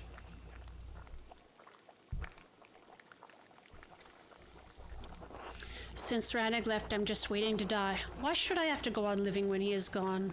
He has not even been dead a year. I hoped I would follow him before the church came for what was left of our life. Inheritance laws are cruel to the widowed and the childless. Just as the church likes it, it doesn't matter, boy. The laws will never change and nobody cares. You know, that's a pretty compelling reason for you to have killed him. You said yourself you'd do it if you could. Who's to say you haven't already? Finally, some honesty from you. This was the real purpose of your visit all along. I'm an old woman, Andreas. Even walking from my bed to the Tor pains me. How could I kill a man in his prime? Oh yeah, she doesn't have the strength to get him with the whatever object. Not that it matters. I'm sure I'll take the blame for it anyway, just like I'm blamed for every runny nose and thrown horseshoe around here. The people in town can't wait for me to die, and the Abbey Vultures hate me for my contempt of them. None of it matters. I don't care what happens to me anymore. Thank you for your help, boy. You're the only one who's come calling since my Rannig passed, you know? Now get out. I need to lie down. Of course, I was glad to help. Man, you need to show a little kindness sometimes. I should find someone to eat with.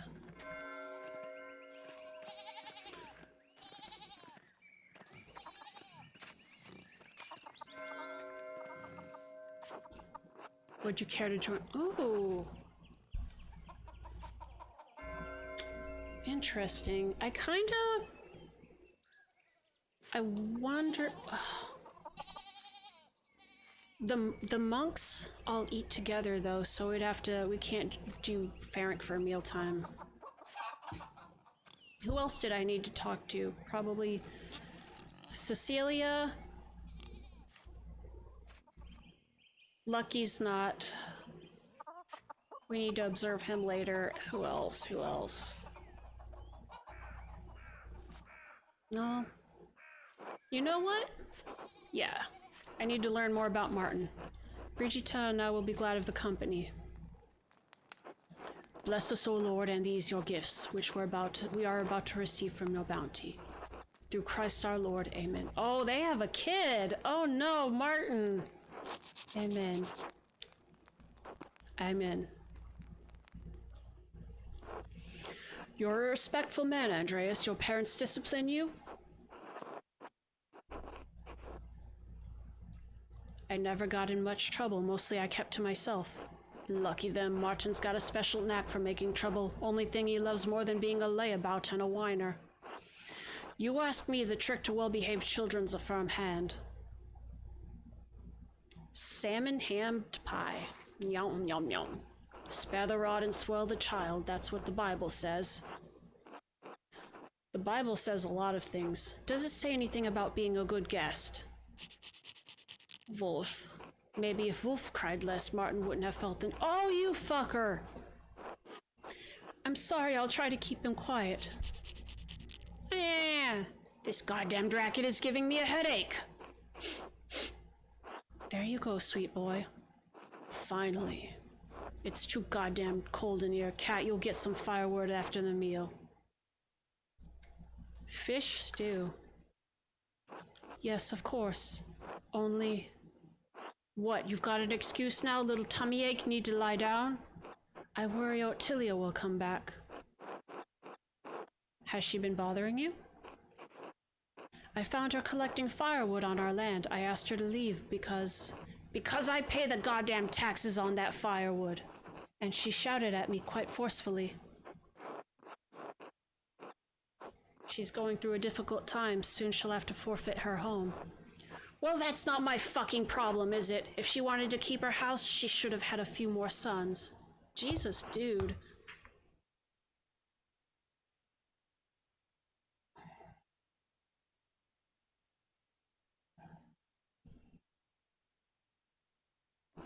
Cat did. Why couldn't that old bat? You tell him, Cat. Wah! Sorry. Come now, little bear. It's all right. You're a good boy, aren't you?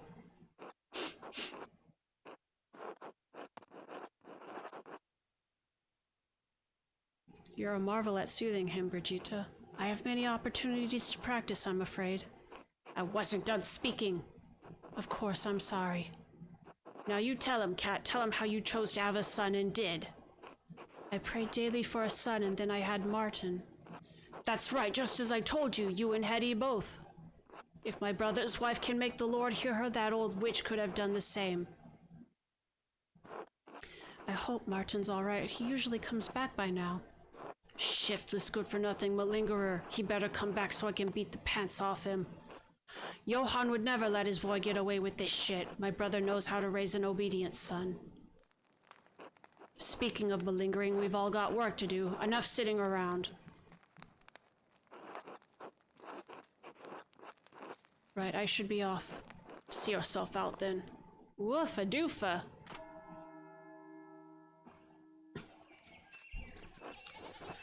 Good lord, man. I'm gonna go talk to Ferenc or Cecilia. One of those two.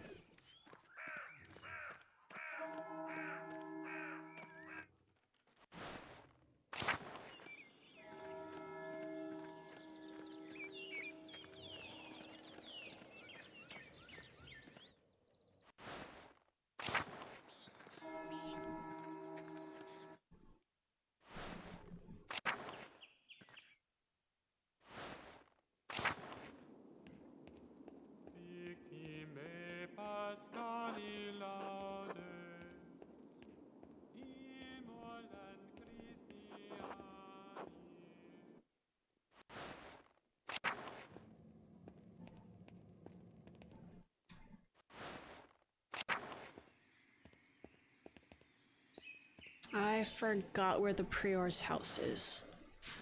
Is he in his house or would he be in the scriptorium?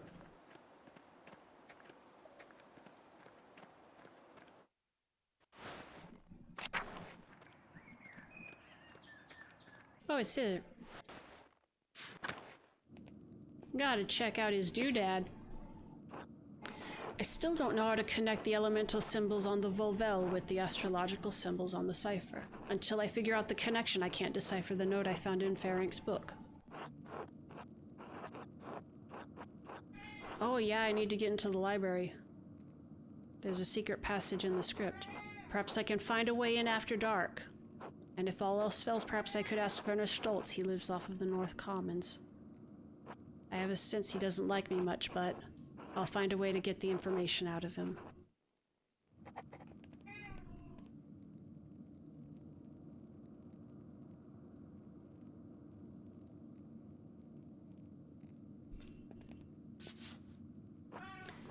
There are deep indentations in this parchment. Whoever wrote on the page above it must have been angry. I wonder if I can make a charcoal rubbing of this page and reveal the content of the writing. Callie's here.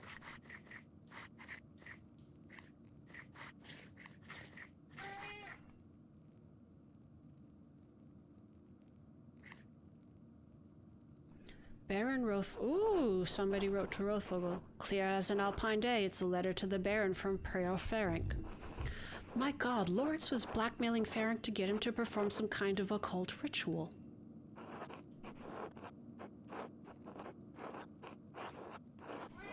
But few are foolish enough to attempt to actually practice what's written in them. Man, where was a cult happening?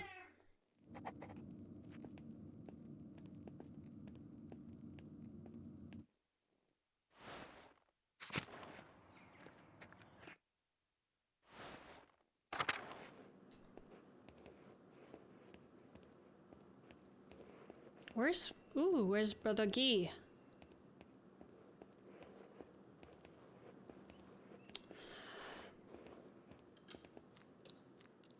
Aw, Andreas, what an awful time, awful time. A baron murdered at Kiersau. These are dark days indeed. Brother Piero, I admit I would have never thought him the type. What could have possessed him? You really think he could have killed a man in his prime and got a appeal more to reason than emotion? School your tongue, Andreas. A murderer he may be, but the man is still your— What the fuck, dude? Come on. That's not what I meant to say at all, and you know it. Envy and pride inspire men to madness, Andreas, even old men. But you have come to me for a reason. Do you need something?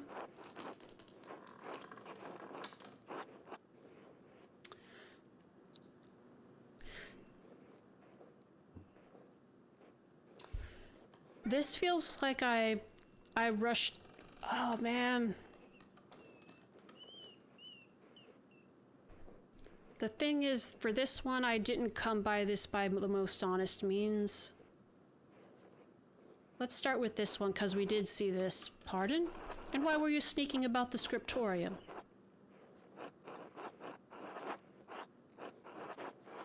Why are you— I wasn't speaking around the scriptorium, you were. Why are you trying to distract me? Because you insist on prying into matters that are not your business, and I grow weary of it. Let us seek a common understanding, Master Malar, as two brothers in Christ. Please let's. I love to understand things. The scriptorium is my domain, and you are a guest here. And so long as that is true, I do not answer to you, but the abbot only. Is that clear? If you don't mind me asking, why aren't you the abbot? It's an elected position, isn't it? That's not— I will not discuss this with you. Are we done here? I had a few more questions, if you don't mind. Be quick about it. Man, I'm done with you. What? Where did you get that? Were you Let's not even— Were you performing a cult? Shh! He meant to coerce me into performing a ritual to help him with the condition— His stid. His estidid. But I refused, as the letter makes abundantly clear. Alright. We'll get dinner in a minute, Callie. Hold on. Baron's threat remained, and you know how fickle inquisitors can be about what books people choose to read. The line between one who knows such rituals and one who practices them is thin as the French disease.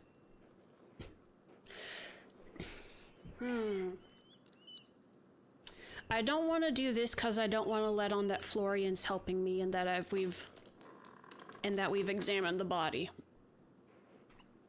What led him to believe he could come to you with this request?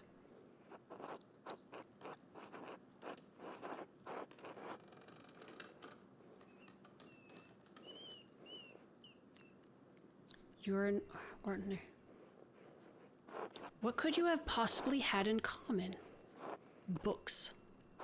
I am the prior of the Kiersau Scriptorium, one of the few of its kind left in Christendom.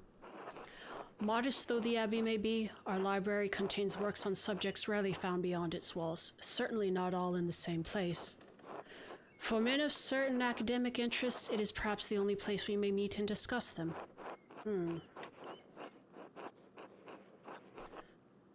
Are you a witch? Did he threaten to expose you? I've always thought it's a perfectly reasonable area of study so long as you avoid... Oh, let's try to... It's a rich area for scholarly insight. The Baron's interest was more than academic. When he wished to make it practical, I refused. There's nothing more to it. Lawrence could have gotten you killed. I did not kill Baron Rothvogel. And I do not care if you believe me, it is simply a fact which the Archdeacon will surely realize. Now is that all? I have duties I really should attend to. I will leave you in peace. Be well, Prior Ferenc. Be well, Master Mahler.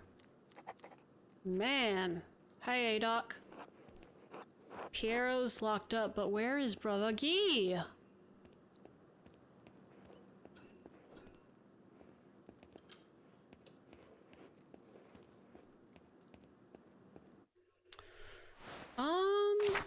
Oh, there he is.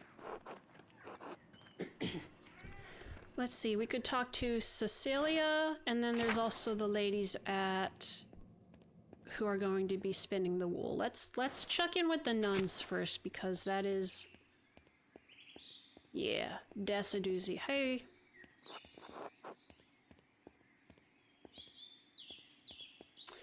What's going on in the chapter house? Actually, can we...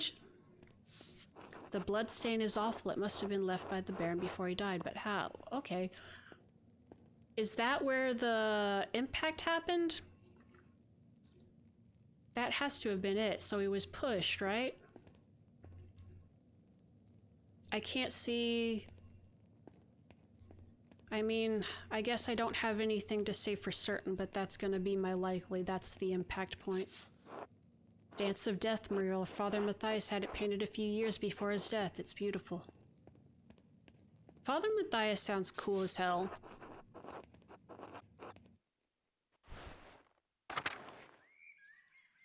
Oh, he's not gonna talk to us at all, is he?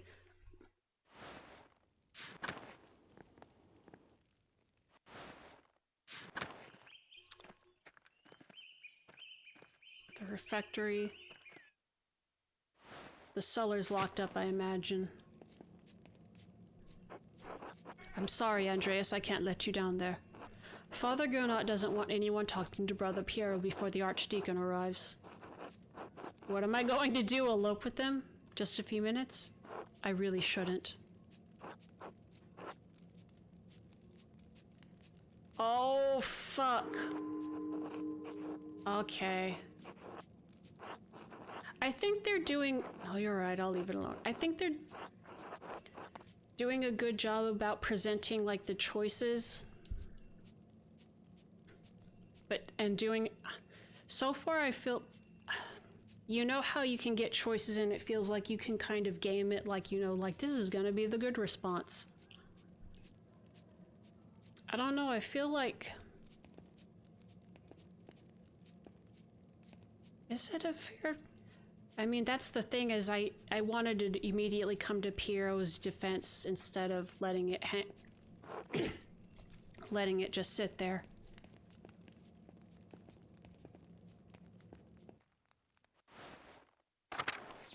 Because I didn't know what was going to happen afterwards, so...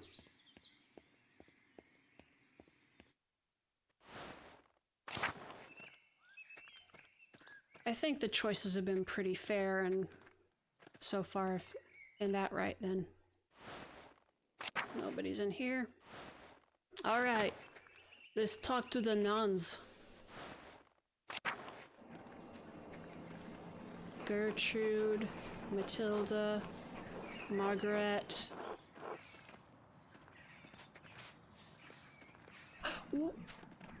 Sophie. There is a blood-covered shovel here.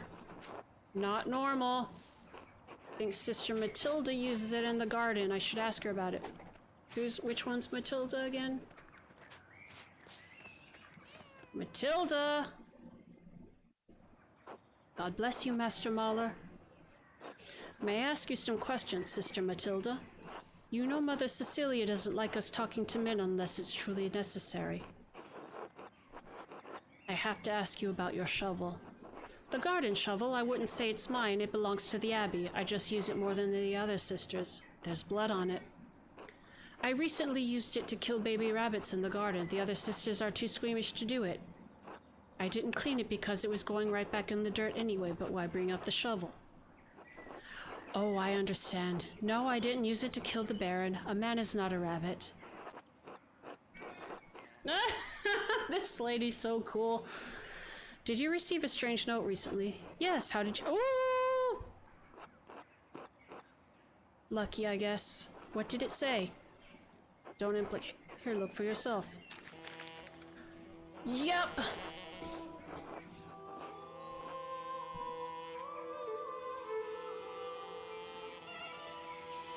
Remember what he did, the violence you suffered, the red bird flies. Matins, chapter. Rothvogel, the red bird.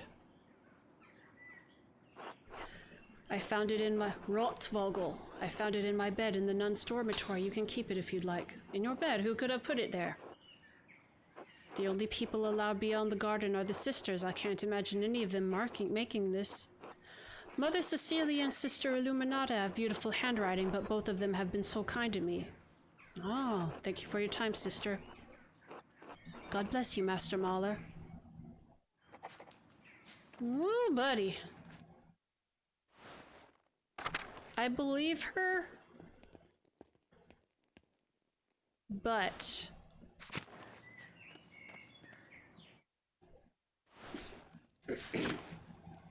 excuse me. God bless you, Andreas. God bless you, Mother Cecilia. Is there something I can help you with? You know there is! I need to talk with you about the Baron, how you walked away with the sisters when he arrived. Given that the Baron was just murdered, it seems worth inquiring about the cause. Why, do you not trust in the abbot's judgment? I just want to understand what's happened. As do I. I share concerns over the abbot's assumptions about Brother Piero's guilt. But you must be careful about how you proceed. Okay, the abbot does not want anything to interfere with the Archdeacon's investigation. That includes you. Then help me. Help you what? Blame someone else for the murder? Help me find justice. What does justice look like, Andreas?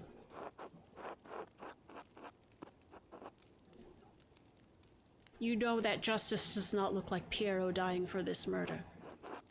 Someone will die for this murder, Andreas. If it is not Brother Piero, it will be someone else. The killing of a powerful noble cannot go unpunished, especially while he was under the protection of the abbot. Then help me find who did it before the Archdeacon arrives. I am simply a nun. Why do you think I can help you? You must know something about what's going on. I saw how you reacted when the Baron arrived. All right, I did have reason to be concerned about Baron Rothvogel's presence. The Baron caused irreparable harm to one of the sisters on his last visit. The damage was severe enough that she had to leave us for some time. Is it the girl in the church? The one in the church? What kind of harm? Irreparable. This is why I removed the sisters from his presence as soon as I could. Which sister? Can I speak with her? No, Andreas, I don't think that would be appropriate.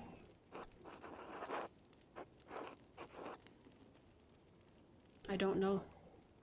I understand this is less information than you likely wanted, but I do not think I can tell you anymore in good conscience.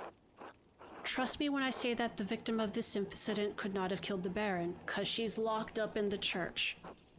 I need more than that. Are any records on her on what happened?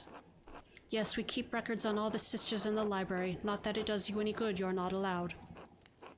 Could I ask Sister Illuminata to see them? She won't give them to you. Our records aren't available for outsiders to look through. Come on, dude, don't tell her that. Sister Illuminata told me there's a secret entrance into the library. Oh, and how do you know where it is? And do you know where it is? Yes, I found— Come on, dude!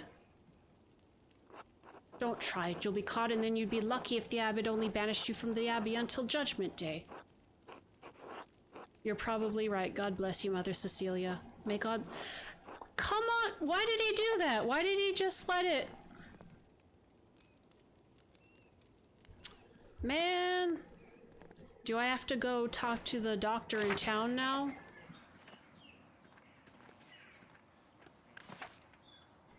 No, hold on. Where's my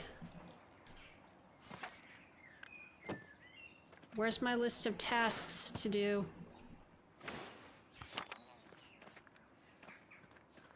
There it is. Oh boy.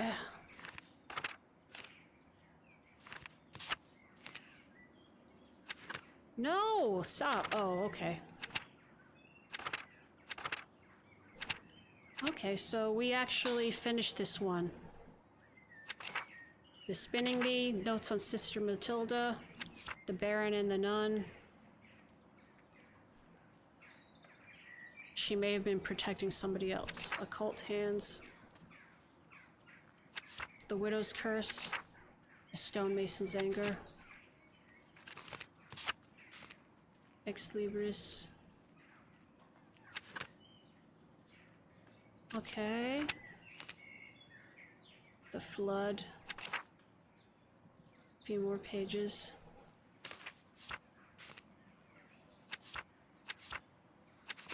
So I don't know if I can. So I guess we can't use that. Man, why did you tell her that we know about that, man? Now I'm afraid if I actually try it, I am gonna get caught. Let's go to the spinning bee thing. Let's see. Is there anybody in the forest?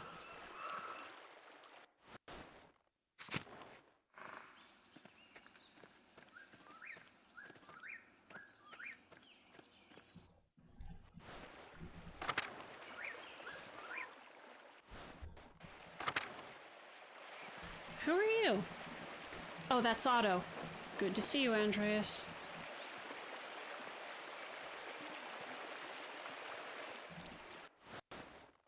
The old salt mine.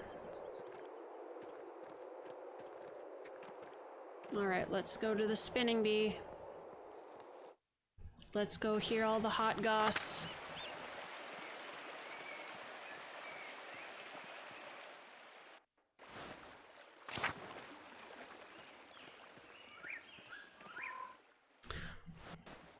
We have Smokey.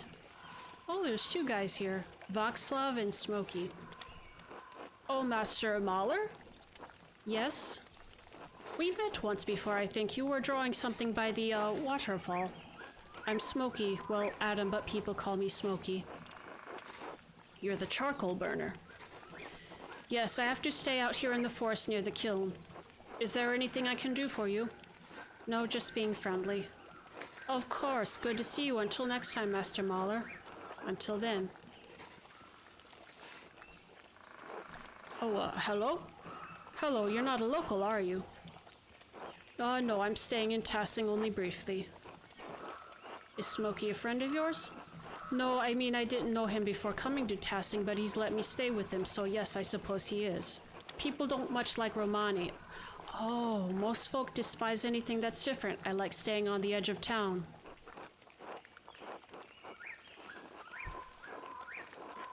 Different is merely different, not better or worse. Not to most folk. I haven't seen you too often. Do you live here? I'm only visiting. Tassing as well. My name is Andreas Mahler. Oh, you're the artist staying up at the Abbey. It's nice to meet you. Most folk in Tassing don't come down here to talk. All right, I'm Václav, a traveling tinker. I travel from place to place, sharpen knives, mend small things that need mending, that sort of thing. Do the people of Tassing need much tinkered? What brought you to Tassing? Well, I actually came to visit Kiersau's library.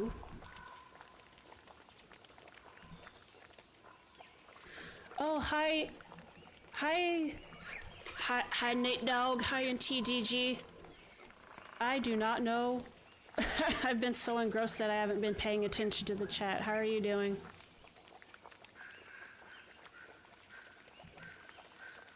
Unless you posted that like an hour ago. It's good. We actually have some plot development. The Baron who is visiting the Abbey was found dead. And the cool monk in the scriptorium that's our friend has been accused of the murder. So we are officially a murder mystery at the Abbey. Yeah, so there's a lot going on. Oh man, there's a book by Umberto Eco called The Name of the Rose, which is also a mystery set in an abbey. I'm getting like, it's not quite the same vibes. They're different kinds of storytelling, but because of the interplay of like the abbey monastery stuff with the murder mystery, it's kind of similar. Danganronpa time? Yeah, let me shoot people with my truth bullets. I had hoped for one of the monks to read them to me, but the abbot wouldn't let me in, man.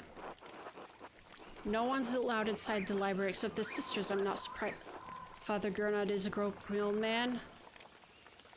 It's a great shame that Curacao hides its books away from the town. Everyone should have access to knowledge.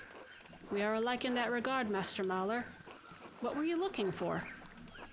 Well, I explained I was looking for a text about the elements. If they're primordial, as Aristotle says, then God didn't create them. They exist with him since the dawn of time. Oh boy, the church loves you for that. They love you for trying to contradict any kind of church theology. The Genesis clearly says that the Lord created the heavens and earth. Well, yes, but the elements themselves had to exist for the Lord to create something from them. Even the ether is mentioned in Genesis when the earth was formless and void. Man, this guy's pretty learned for traveling like Tinkerer. You might be...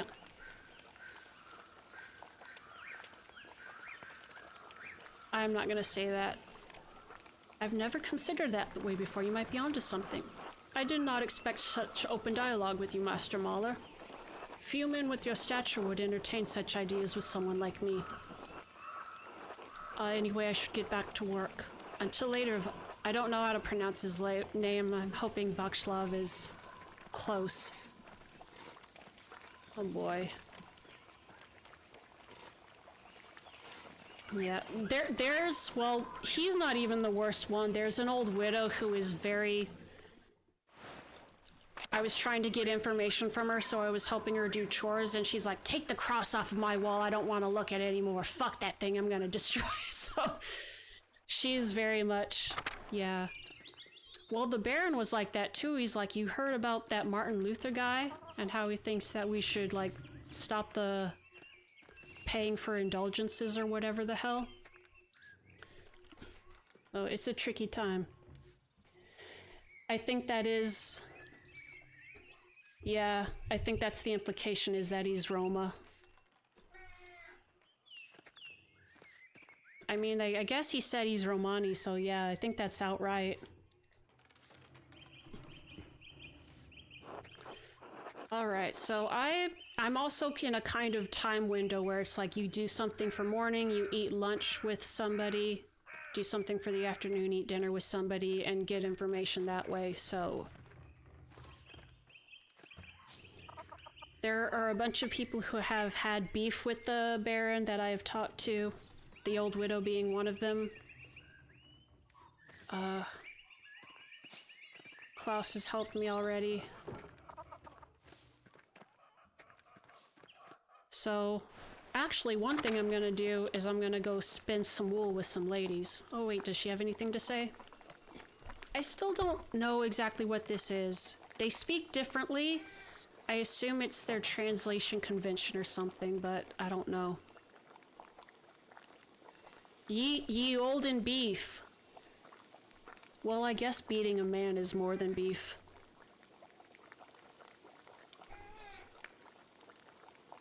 And possibly assaulting a nun.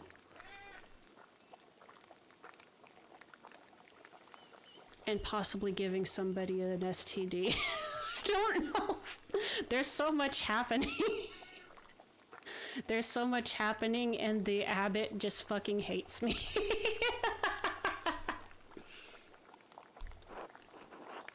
Perhaps another time.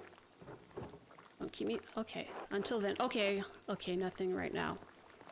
I am actually mad at this character, though, because we had a route to sneak into the library that only the nuns are allowed in, and he just fucking told, like, the head mother, like, I know where there's the secret entrance to the crypt, and she's like, don't do it. We'll kick you out of town. I was like, you know what? Why'd you tell her? Why'd you tell her? Oh, this is young Otto. The Zimmerman house. Have I met a Zimmerman person lately? Nope. Well, Otto's Zimmerman. That's his house. And he's not married yet because he's courting Ava. Franz Bauer and Widow Kemperin. Who are you? Are you Johann? Sepp. Are you Joseph? That's right, well, Sepp Hubner. That makes it easier. My father's name is Joseph. You call your dad by his Christian name? No, but never mind. All right, then. You the artist staying with the Gertners? Yes, Andreas Mahler. I work in the Abbey scriptorium for the day. Oh, right, I think I've seen you in the meadow on your way to and from. Anyway, I live out past the mill farm, the land there with my family. I came into town to talk to Edris about some nails, just waiting for him to finish up. Do you take beer everywhere you go? If I'm thirsty, you're damn right I do. Fair enough. Well, I'll leave you to it. Thanks, nice meeting you, Andreas. Okay. Till later, Sepp. Yeah, Callie? Anything new, Andres? Nope. I do kind of like that. Just give me the sup. Bye. Alright. Piggies. Nope, not. So is this... Oh, where'd Peter... Oh. Oh, they're resting.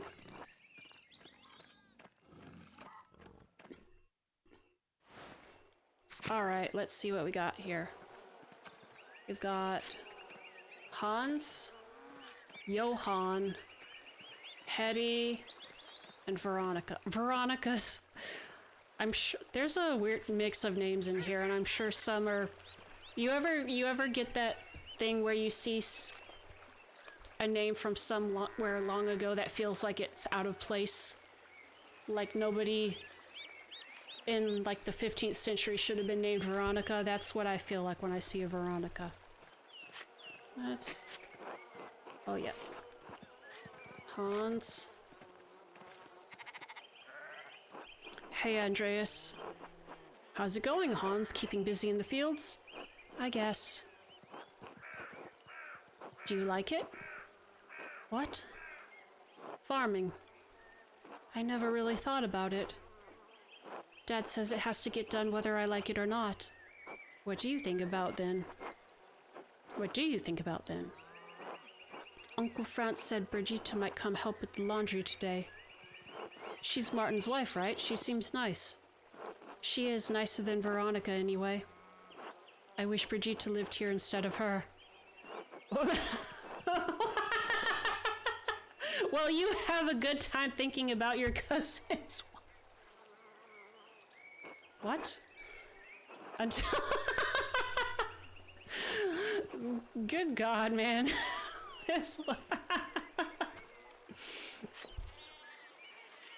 Hans, yeah, well, this is Bavaria, so I think most of the names are Germanic. I'll see you at the spinning bee, Andreas.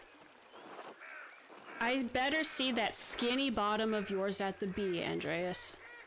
So wait, so... Okay.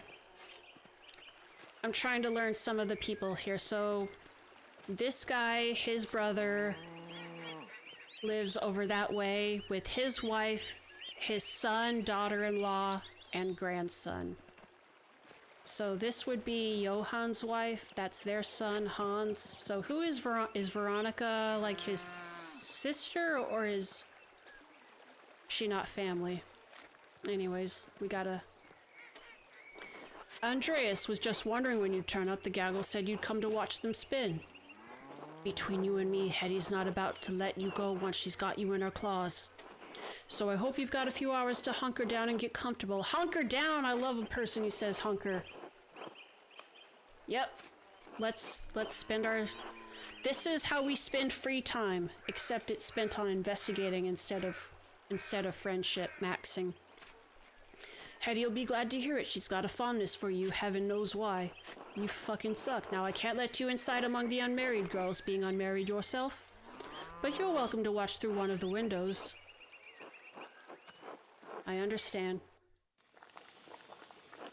Oh, okay. I thought they did this outside. Okay, Ava and Clara are there. Ursula's there. I don't know who Veronica is yet.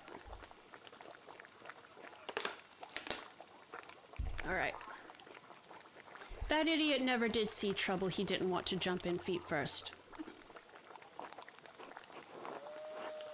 You don't think he's gone to Innsbruck? Oh, they're talking about Martin. 'Cause Martin the dipshit probably stole some stuff from the Baron and now he's gone missing. So I don't think he killed the Baron, 'cause there's like some conspiracy going on around here. But he's got something important that could help. Lord, no, Innsbruck's got to be small time to that little shit now. Woo! You think he has something more exciting in mind? Ursula! She's cute. It's a big world. Perhaps he intends to explore it or escape. That nobleman was just murdered up at the Abbey.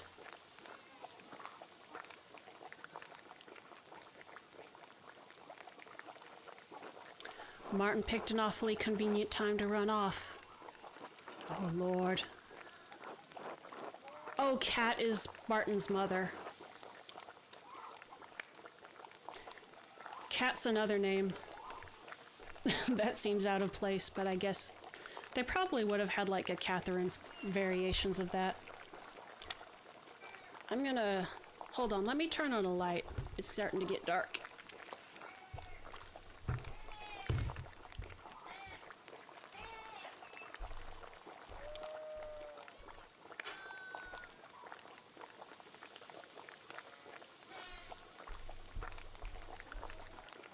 Let me also feed Callie real quick, too.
Okay, I'm back.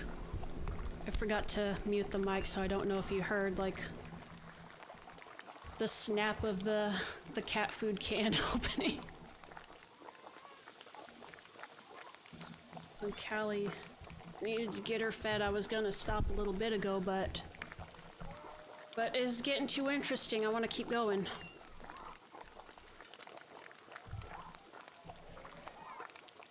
But I go ahead and got her fed. The other night, it was kind of funny. I like to say goodnight to her every time before I go to bed. And normally she's asleep and she'll wake up when I start petting her. This time it was very weird. I could tell she had her eyes were kind of open, but she looked like she was sleeping. But she wasn't really reacting as I pet her. So I was a little bit worried otherwise, but I mean, I could see that she was... She finally... I was a little worried, and then she kind of woke up, actually. It seems like she was like half asleep with her eyes open. It was really weird. I worry about her a little bit, but I guess she's doing all right. She's still got her appetite. She's still got her spunk.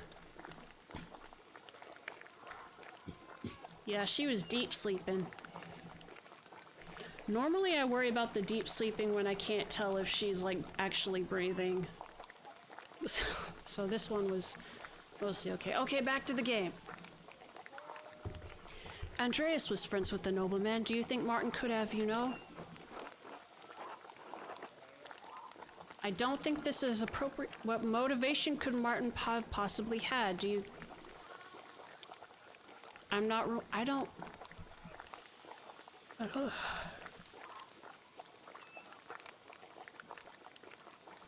It's not our place to say. Martin has a nasty little habit. He's gotten better.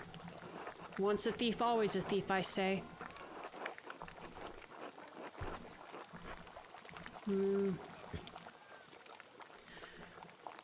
Oh, this feels weird because I already told his mom that I saw him in the meadow, but I didn't say anything about him running away from the Abbey. I think I have to... I don't think this is appropriate for me to discuss. This is a matter best left to the proper authorities, certainly not a spinning bee. Imagine being tried by a gaggle of peasant women. That's unkind, Johann. It's the truth, isn't it? Doesn't matter if it hurts your... Oh, is this guy just as bad as his brother? Fuck off. She's right, Johann, you're being unfair. Remind me, Andreas, whose home are we in? I'm not in anybody's home, I'm sitting outside. Oh, lay off him, Johann, Jesus. Hell yeah. Andreas, if you're just going to stand around, how about I put you to work? If you're going to gossip with the girls, you might as well spin with them too. Honestly? Let me come in here and spin. You're watching, right? How does this work? Draft wool from the distaff and twist it tight, then spin the tight yarn onto the...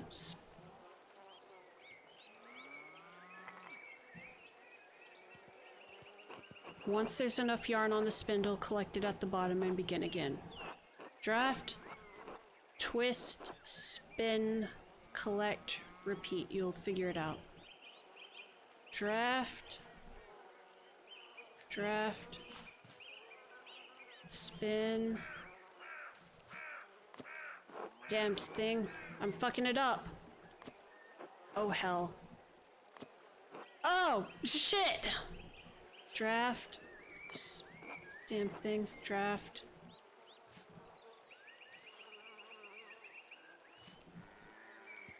Collect. I've got it. Alright, let's... Oh, I wanted to do it more. Come on. Do you know I took Ursula to play with Gret's daughter the other day? And there was a strange man in the bakery. Was he polite to you? I can't believe Ulrich would stand for anything less. He was very reserved. Dark skin, quite tall, and wearing a tunic? Oh, is it Voxlov? He liked the rye bread, I remember. Who is this man? Why am I just now hearing about this? I believe he is staying... Oh no, it's the... Where is he from? There's an Egyptian... A monk from Egypt in the abbey. That must be Brother Sebat. Brigitta and I saw him walking up there after visiting the shops. He seemed lost.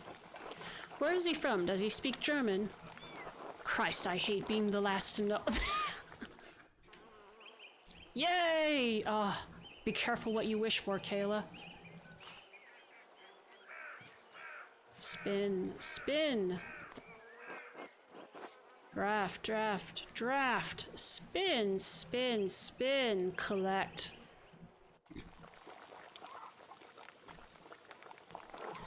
You know, I saw a big Yorg talking to that nun again. What? What? What? The young... What? What? Who can blame him? God damn it, Johann. God, you're the worst. He knows she's trouble. I told him to stay away. She's very pretty, isn't she? In a mean way? Who are they talking about? Unless it's the sister in the church. Pretty perhaps, but a nun all the same. He knows better. When has that ever stopped Big Yorg from doing anything? We have plenty of pretty girls here in town. My Veronica's not half bad. Okay, so Veronica is the sister, daughter. Mom. Let's not give Andreas any ideas, eh? Dude!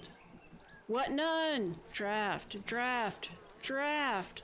Spin, spin, spin. Draft, draft, draft. Spin, spin, spin. Collect.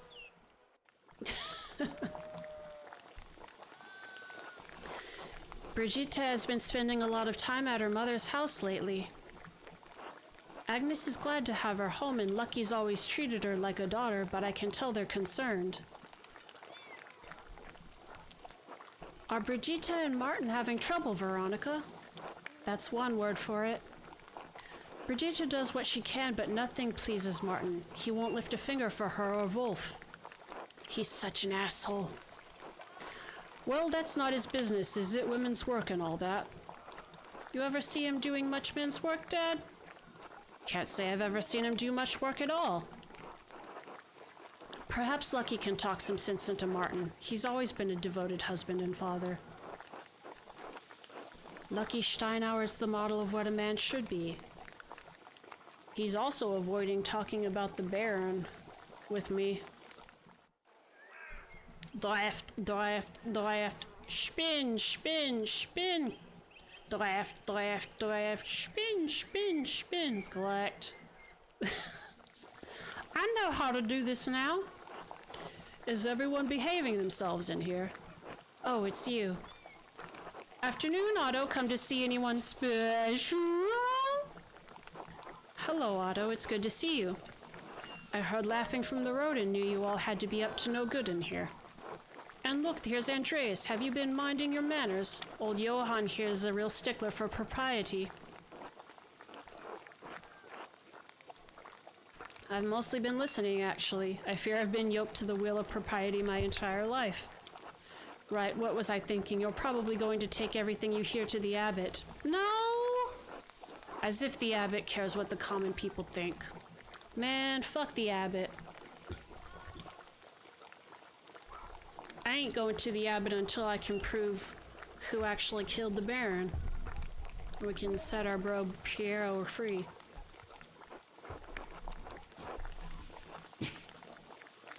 I don't want to do this one, but... Oh, look, Ursula and the kitty are sleeping.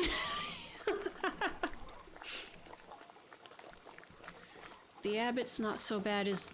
I don't think that's true, but...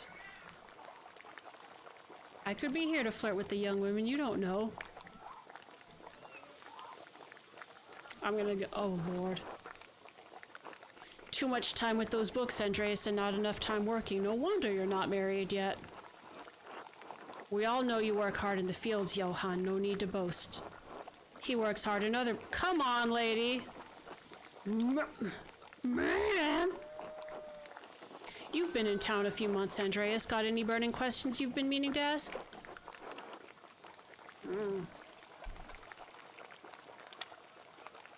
I do have some questions. Let's start with the Abbey. Clara mentioned the abbot has suddenly started raising taxes. Raising them and changing their terms, yes. When Father Matthias was the abbot, he would let us pay a portion of our taxes in crops. Naturally, this shit for brains abbot put an end to that this year.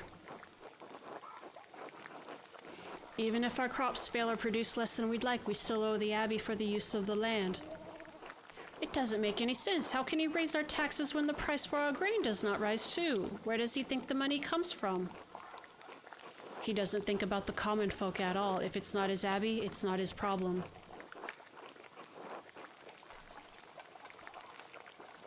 He's the abbot, not the mayor. What about the miller? Doesn't he have some part to play in that? Lenhart drives a hard bargain. He won't give us a better deal just because the abbot raises our taxes. What we need is access to more land. Trying to bargain with Lenhart won't get us that. Lenhart is not a kind man, and he does not negotiate. He might if you carry a lot of debt, but his bargains are cruel. We pay him even before the abbot, though I'm not sure why. Good. I have nothing Christian to say about Lenhart Mueller, so I will say nothing at all, except that I hope he falls into a fast-moving river during a flood and dashes his brains on the rocks. Jesus Christ, Teddy. Can we talk about something else? Good Lord. I have nothing Christian to say, but I won't say anything. Also, I'm saying it. Come on, Andrea. Surely you've got better questions than that. About tassing.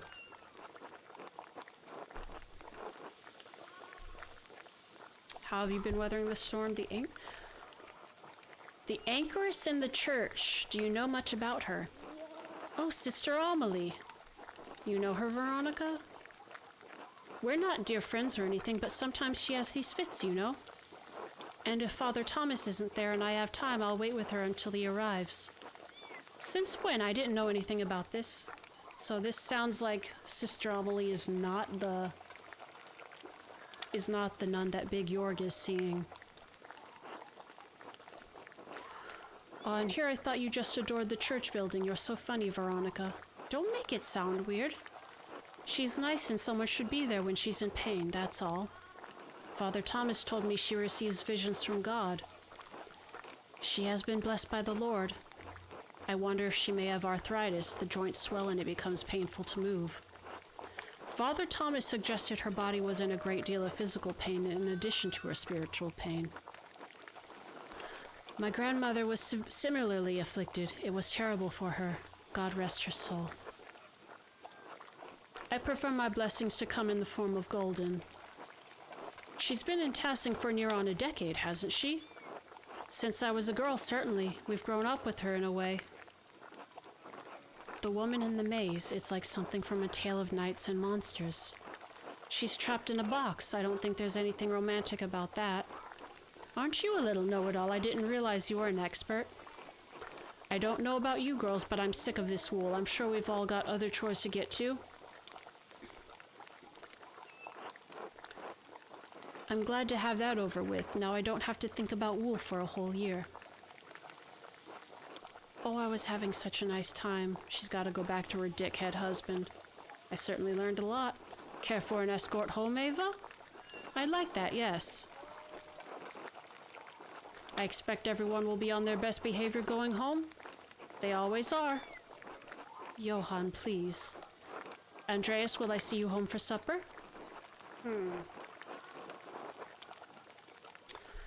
I'm not sure what my plans are for this evening. Thank you all for letting me join you. Thanks for coming by, Andreas. Come back anytime. Unless you come on Abbey business. Don't threaten him with a good time, Johann. Alright.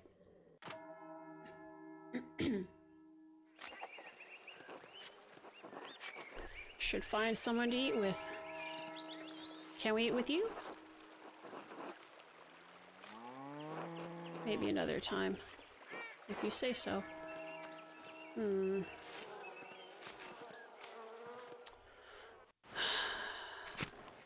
Phew. I'm trying to think. Who haven't we talked to yet? Lucky is not... We need to observe him later. We've talked to the nuns, we've talked to Ferenc. Eating with them probably won't do anything with them. They mentioned... Okay, so the two leads I think we have are, Big Yorg is talking with the nun, and somebody saw Brother Sebhat at the baker's. The nuns, I think, are the more important lead. So... I'm sorry, what are you doing here? Aren't you supposed to be watching Dude in the Cellar? Okay, so...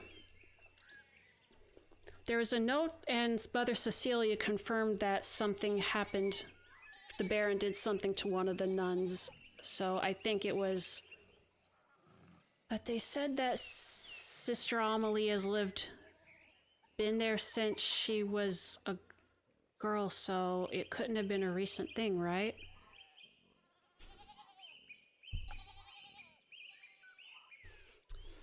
Because I suspected that because she's locked up in the church, she wouldn't have been able to murder the Baron, which is what Mother Cecilia says. Has she been locked up in the church the whole time since Clara's been a girl, or is she just been here the whole time? I'm also wondering, is there, I am not well versed on this, is there a type of a sexually transmitted disease that affects like the mind, mental health? Because I'm wondering if there's a connection there.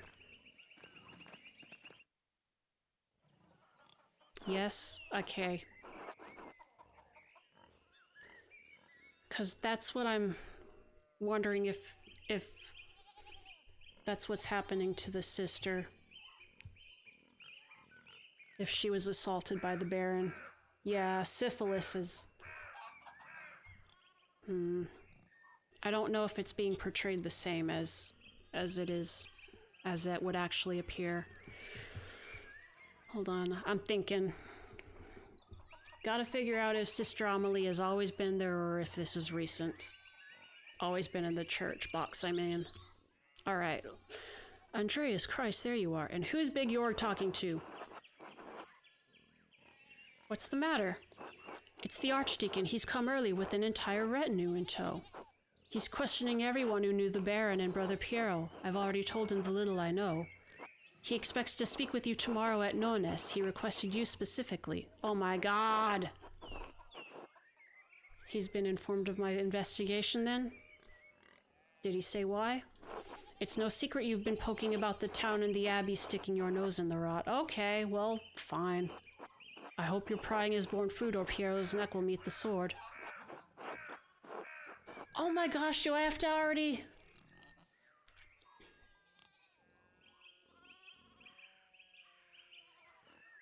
Do I already have to make a decision?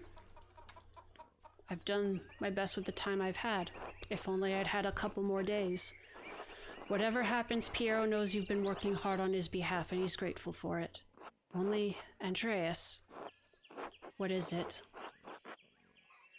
It's just you know as well as I do the Baron was not a good man. I'm not saying he deserved what he got, just you think hard about what you tell the Archdeacon and who you tell him about. You understand? You don't need to worry, I found nothing that implicates you. You didn't do it, did you? It's not me I'm worried about. I'm sorry, I didn't mean to shout, you don't deserve that. All I'm saying is, if in your searching you heard anything about a certain sister, I'd ask you to keep it to yourself. Okay. I'll do what I can to protect the sisters from censure. That's all I would ask of you. I should return to Kirsau. The abbot will be having a fit right about now. Be well, Andreas. I will pray for Piero's deliverance tonight. You should as well. Oh my goodness. So, yeah, I think the nun angle is probably where we're going.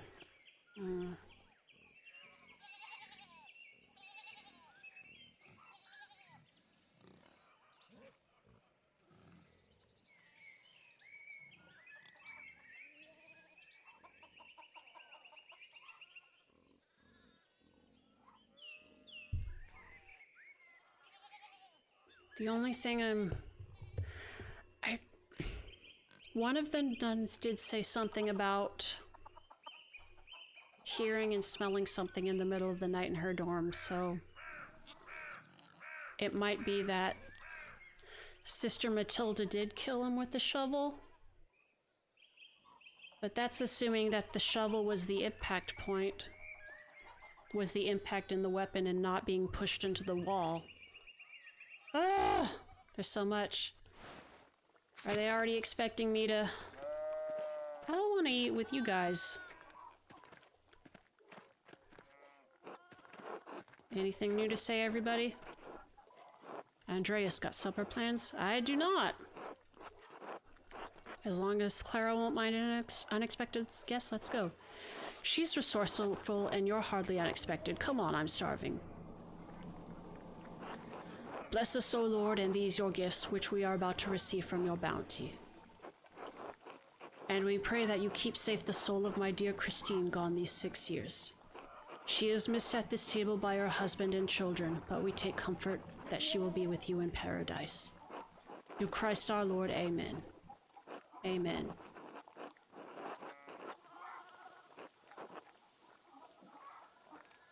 So I think their deal is that Clara is his second wife.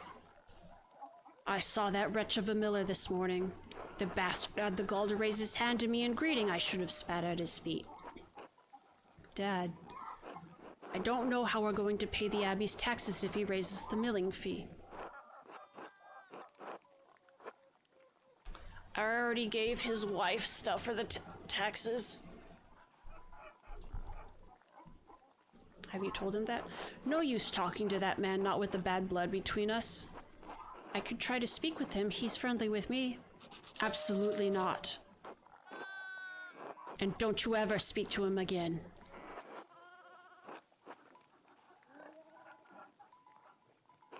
Ever! I'm sorry, Dad, I won't, I promise. You're going to give yourself chest pains again if you keep going on like that. It's not my chest that pains me, boy, Christ, but my back hurts. How are we going to get those fields planted in time? I've been picking up the slack, haven't I? We'll get by all right. I'm no doctor, but I could take a look. Now you've done it. Up with the sun no matter the weather, out there in the muck and the elements working my hands to goddamn splinters. Watch your heart, son. You want to leave Clara a widow. What am I eating today? Rye bread! Why don't you go see Agnes Steinauer about a balm for you? Oh, Agnes is one of the nuns, right? About a balm for your back. I don't want goddamned women's medicine.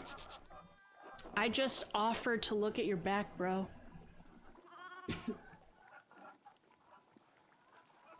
Dad, we have a guest. If Agnes's medicine is good enough for me and Clara, I don't see why it can't help you too.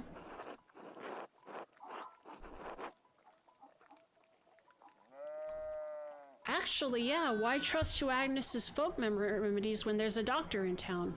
Doctors, pal, only thing more useless is priests. Charge you as much as the miller with all the bedside manner of a goddamned undertaker. The pain will pass, I'll push through just as I always have. Stubborn boy, why don't you talk to that old soldier up at the Abbey, eh? What was his name? Florian!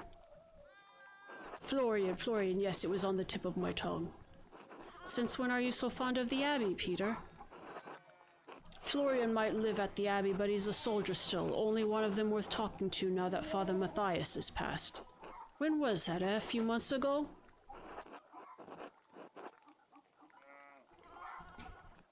I feel like Man, this doesn't add anything. Why did I pick this? This is, I thought I was like, oh, I'm gonna pick the logic trait, and now it's like, here's the fucking obvious. Point out the obvious, man. You knew Father Matthias? More like Matthias made it his business to know me. Matthias, you know, he was impressed by my age, thought I must have been blessed by the Lord. Fresh pottage. Wanted to know all about my life and the things I'd seen. A good man for a monk, not like that new abbot, only cares about his coffers, Gernot does. That's the abbey for you. Do you see Otto up there much, Andreas? The abbot keeps him busy. I had dinner with him in Endris recently. He was working on some repairs to the abbot's house. Did anyone at the abbey have a hello for me? Oh, tell me who it is. What, Clara? I'm only curious.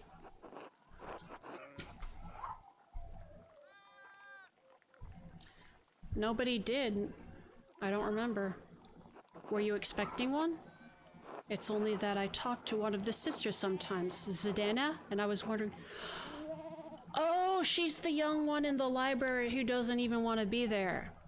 Forget it, it was stupid anyway. Oh! We don't often get meals with you, Andreas. Pestering folks around towns with questions like you do. You want to know anything about the town? Yeah!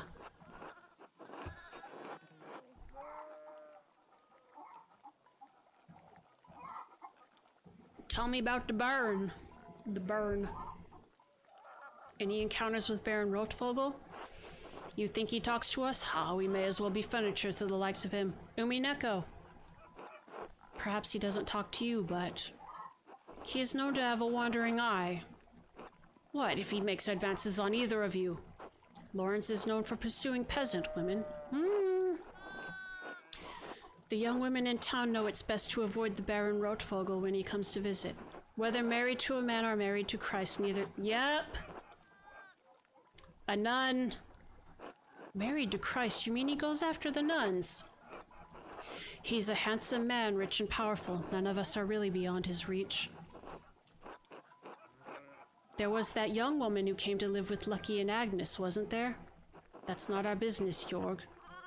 Brigitta? Fucking nobles. Fucking nobles. Eat the rich. All this shouting is making Ursula restless. Let's finish our meal in peace. All right. Sorry, Ursula.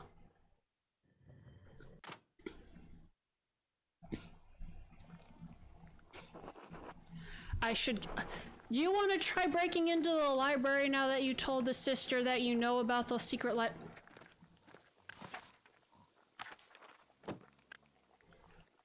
Oh!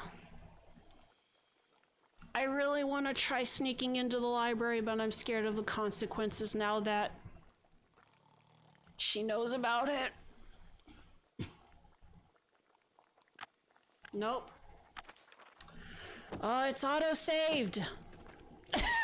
It's auto-saved. I'm doomed. I'm gonna go for it. I'm gonna fucking go for it.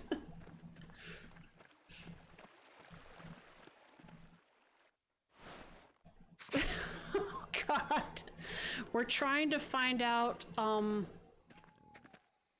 we need a book to figure out something to decipher a code that one of the monks has. We might be able to learn something from it. The meadow. Oh God. Oh God, oh golly gee whiz. Oh, did we hit? Seriously? Wait, what is... We saw somebody up on the aqueduct, or the ruins, that first night. I wonder if they had anything to do with this. We're out here using a cipher. He's out here using a cipher, or one of the monks is.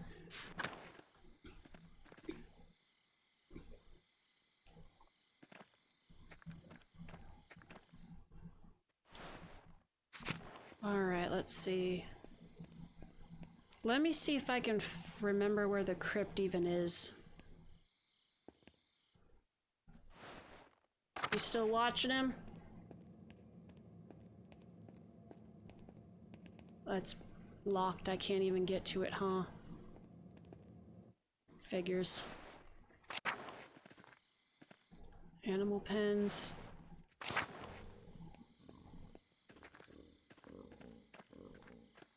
I forgot where even the crypt even is, even. Is it in the... Was it in the church?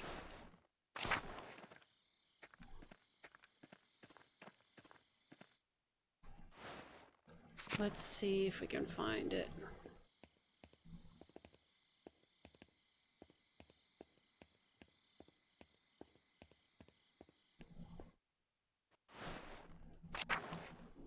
Oh! Oh, fuck! Matthew is the Abbey's I don't know how to pronounce that. I have to keep out of sight until he's past. Good thing he can't see well. Oh god, we're doing it! Oh fuck, we're doing it! Metal Gear!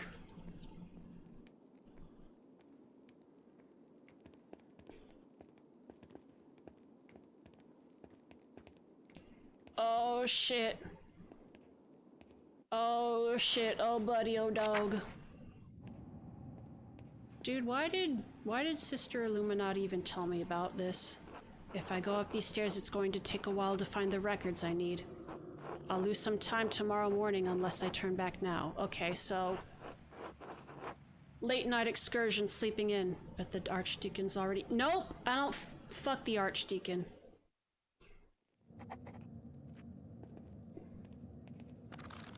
What's this?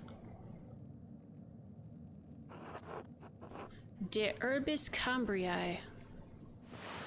On the herbs of Wales. The writer is Cadphaeus of Salopia. I don't believe I've heard of him. Interesting, he writes about butcher's broom. The Greeks used it to aid with urination and defecation.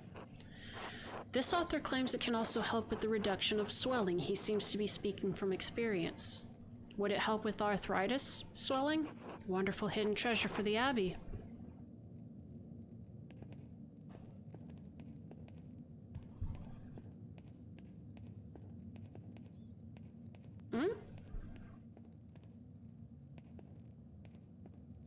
What else is there in here? Huh? Hello?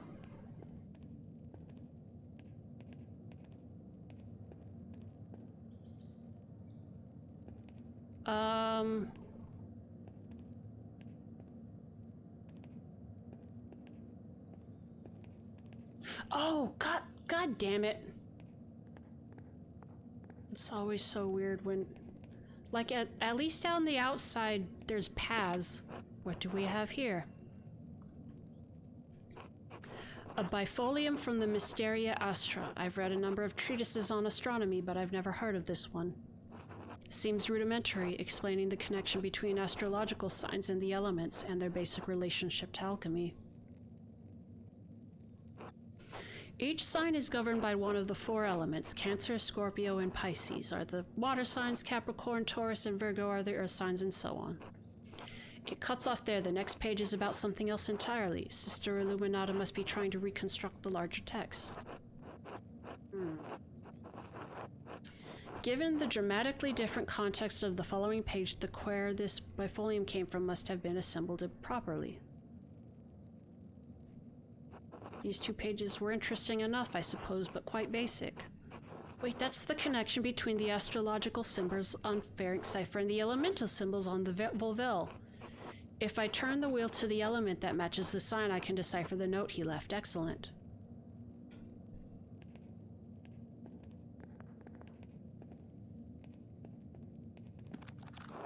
This is most curious. Historia de Labyrintho Laborum.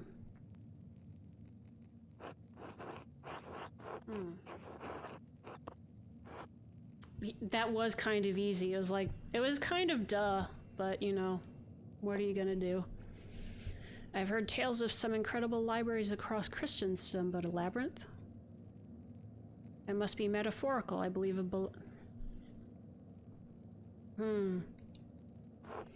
I'd love to get lost in such a place. I'll have to see if I can borrow this book when I have some free time. Where... It's not... This library isn't the labyrinth, is it? Yes, Callie. Are you yelling at me for me to get my dinner? Well, too bad. I'm too enraptured. This looks promising. The families of the Sisters of Curacao... the familiaris of the Sisters of Curacao Abbey, yes. Mater Caterina Monasteri Prefecta. Anno Domini...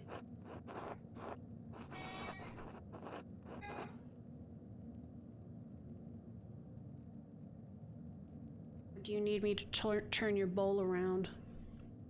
Mother Catherine was the first to enter records, almost 50 years ago. Sister Hildegard from the Goldrich family in Ravensburg, quite wealthy. It looks like she became the prioress after Mother Catherine. And then Mater Hilde. Soror Cecilia. Sister Cecilia Adelheid? Oh, this is Mother Cecilia's record. Wait, she's from the Welser family. They're one of the most powerful families in Augsburg. It looks like our family donates a lot of money to Curacao every year, more than my family sees in 10. It doesn't say about her becoming Mater Cecilia. Soror Gertrudis. Sister Gertrude from Hof, the herbalist, yes. Her father is an apothecary, that explains it. Oh, Agnes Steinauer and... Okay, Agnes isn't a monk, isn't a nun.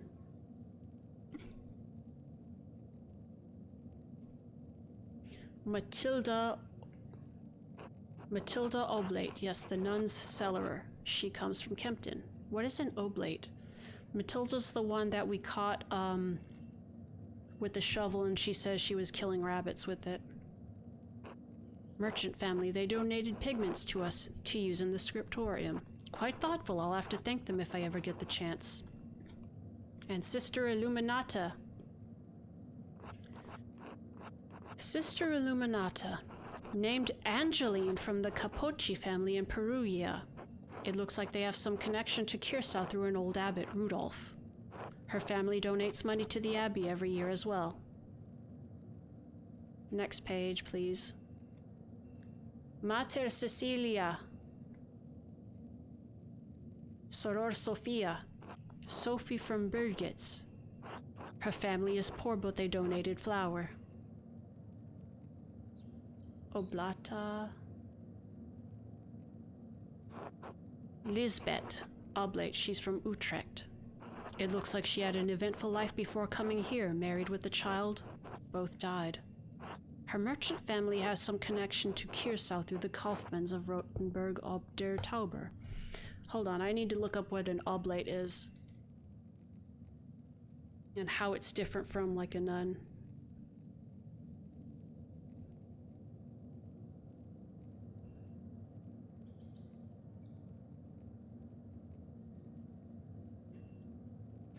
In Christianity, an oblate is a person who is specifically dedicated to God and to God's service. Oblates are individuals, either laypersons or clergy, normally living in general society, who, while not professed monks or nuns, have individually affiliated themselves with the monastic community of their choice. Okay, so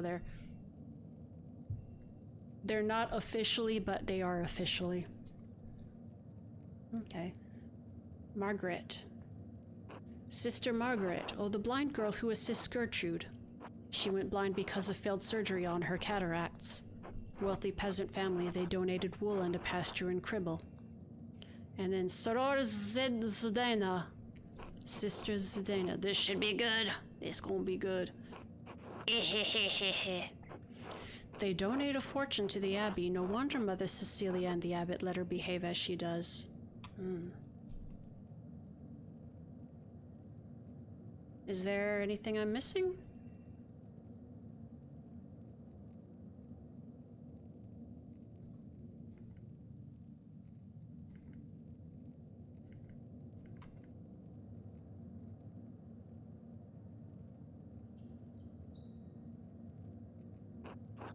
This note says Sister Matilda left the Abbey for several months. Why would she go to a hermitage? Seems strange that she's the only entry with such a note.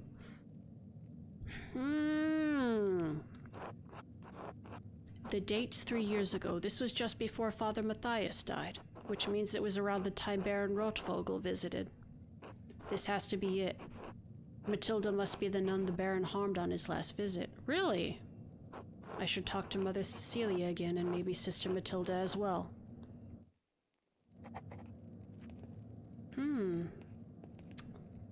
So it might be looking more and more like Matilda might, but...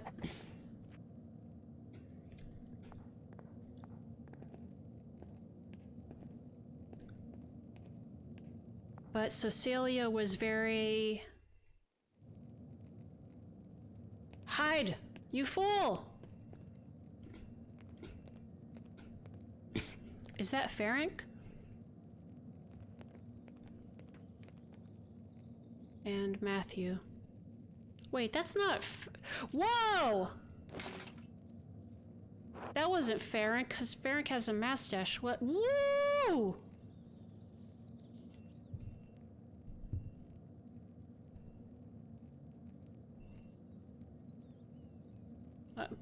The sounds of the mice squeaking sounded like kissy noises, like for a second there. It's like, whoa, buddy. I mean, Florian made mention of it, but what in the shit?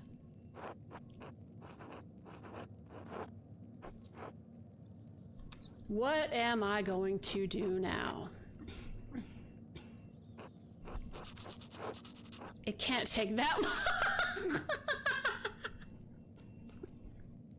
They're men. What could it take? 5 seconds. Oh man, speaking with them sounds like the absolute worst thing to do. So it's either a question of run for it or wait for them to finish. Which...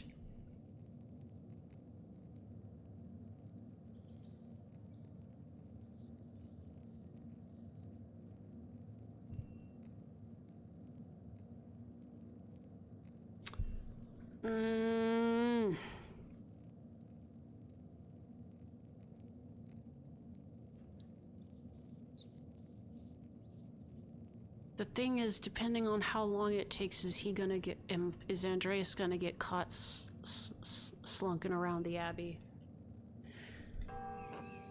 I don't want to fall asleep on this cold floor. I shouldn't just sit here and watch in any case. If I can't get out of here before the sisters, it might be even worse.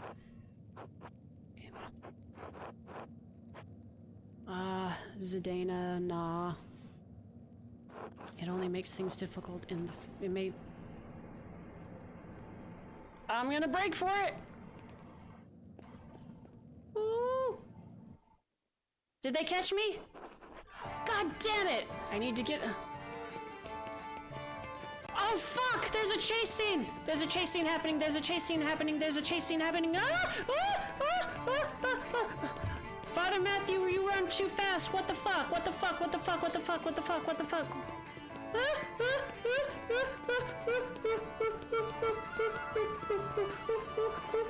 They're catching up. Where am I running? Where am I running? Where am I running? Why am I running this way?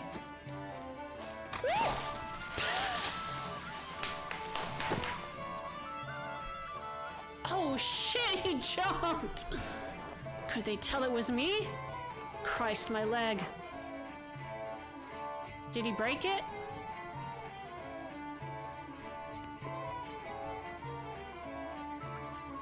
Oh my god! I was not expecting that. Oh, I guess he's gonna be okay. Holy shit!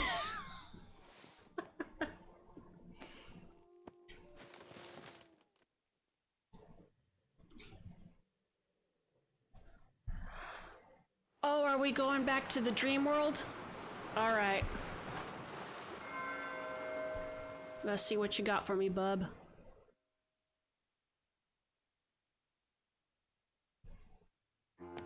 Oh!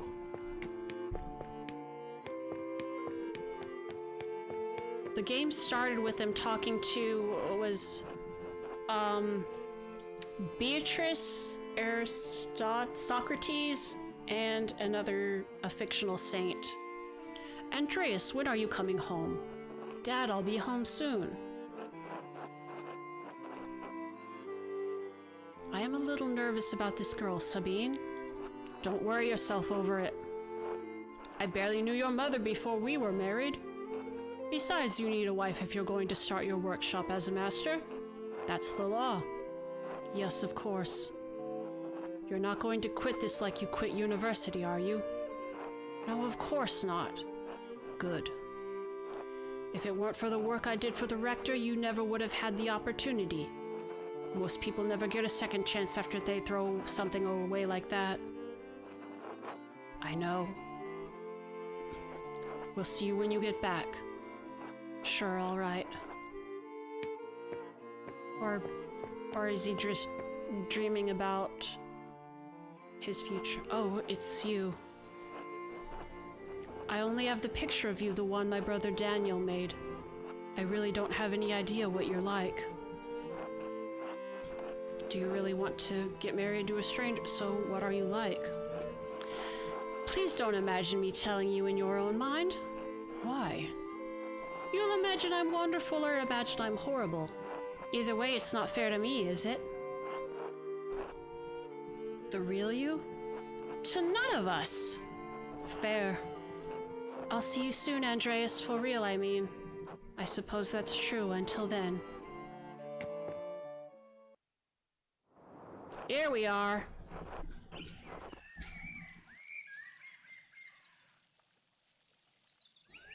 Then we got Prester John, Socrates, Beatrice, and the saint. I forgot his name. Saint of Jackass Fools. Welcome back, Andreas. It has been too long since you have graced this court with your presence. Apologies, Your Majesty. My mind has been preoccupied by a tragedy at Kirsau Abbey. What manner of tragedy? The murder of a nobleman, a close friend of the Prince Bishop of Freising. My friend Brother Piero is the abbot's only suspect. I know that he could not have done it. How do you know? Examine your assumptions, my son. In addition to having no motive and violence not being part of his character, he's not physically capable of the act. He is of limited strength and has a palsy in his hand that makes holding a paintbrush difficult. It's inconceivable that he would have the strength and resolve to kill the Baron with a blow to the head. Saint Grobian, that's who it is. A whole lot of inconceivable shit happens on this hell of an earth, Andreas. That's just how it is on this bitch of an earth, Andreas.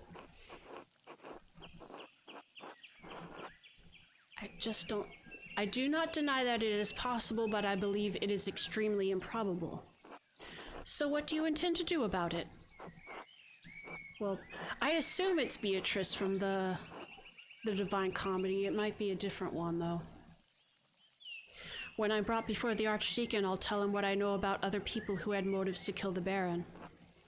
I have to believe he'll see there are much more likely suspects than Piero, but we don't have a singular suspect. Why have you taken this task upon yourself?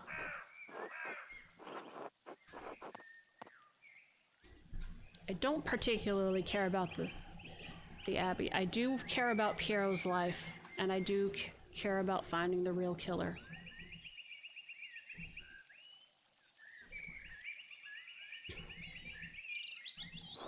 Your love for and devotion to him speak well of your character. A man who is humble before his elders honors also his gods. Of course you'd say that, old man. He is right, though. If Andreas doesn't help him, no one will. Exactly. I understand why the brothers and sisters cannot act against the abbot, but I must do something. Why does that shit-for-brains abbots care about the death of a useless fart like Lawrence Rotvogel anyway?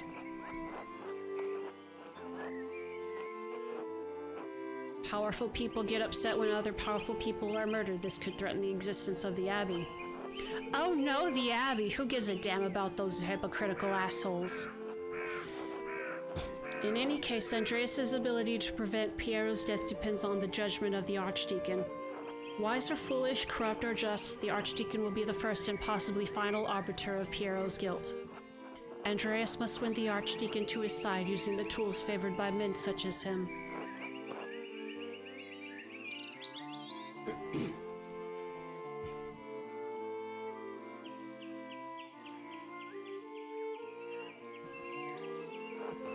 Paul, when's the last time you met a man who was truly ruled by reason? True. Honesty? You must be honest in all things, Andreas, but many are not willing to accept the truth, and the cost of honesty can be high. Wisdom? Wisdom can be shared, but the audience may not comprehend it. Authority? Despite your talent, you are merely an artist. He has been invested with power by the Prince Bishop of Freising. You have no authority with him. If reason, wisdom, authority, and honesty cannot triumph, what am I left with? Hope. Lies. Truth. Above all, faith and providence. Well, what do you plan to tell the Archdeacon, Andreas? Whew. Oh no! There were other people in Kirsau and Tassing who had motives to kill the Baron. The widow Kemperin despised Lawrence for maiming her late husband. Maimed how? The Baron beat him savagely following an argument about trespassing on the Kemper's farm. His injuries were so severe that they never truly healed, and he needed a cane to walk. He died less than a year ago. Ottilia is certain it's because of the wounds he received that day. Why did the two quarrel? My understanding is that it was simply an argument about trespass that got out of hand. And now I suppose that she will lose their home. My apologies, his home. For what reason should an aged widow not live out her remaining days in peace? She should, but she won't. She didn't squeeze out any little Kempers for old Rannig, so away the house goes. Yes, because women must fight to own property, we exist on the sufferance of men.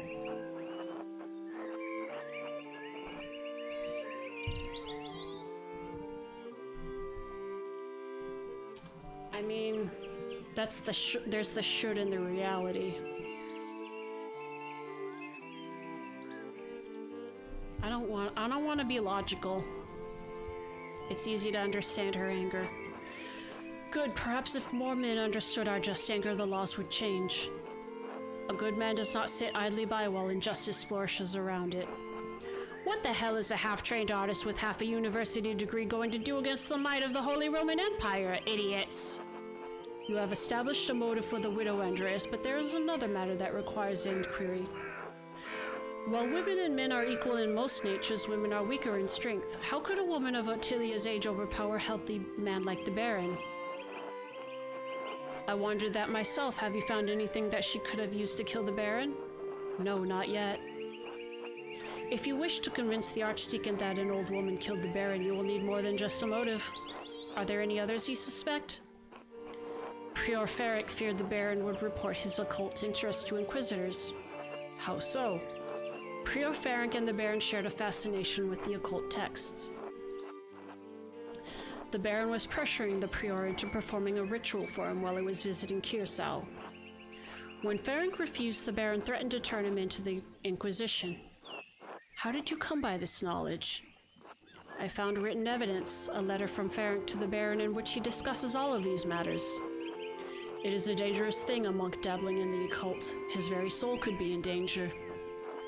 Forget the soul, he could have been defrocked, excommunicated, even killed, all for a little curiosity. Better to say stupid and ignorant, that's what I say. We're well aware.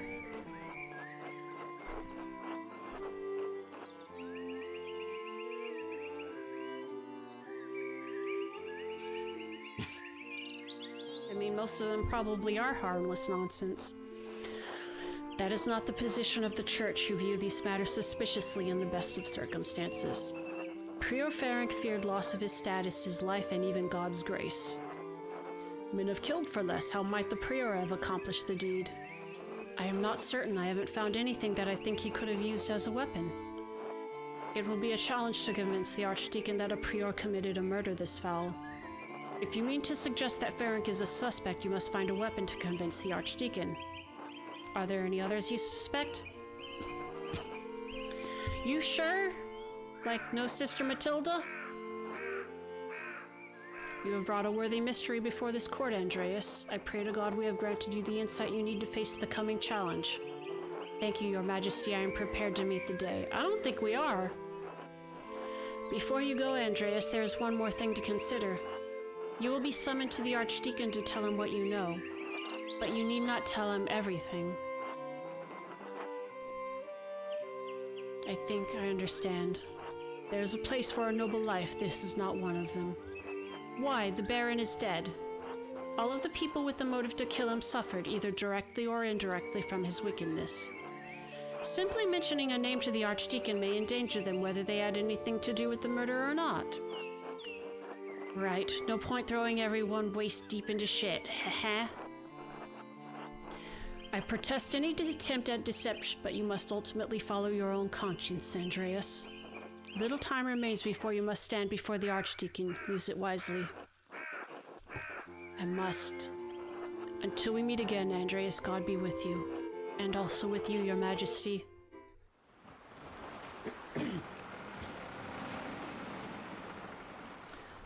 Man, what happens now?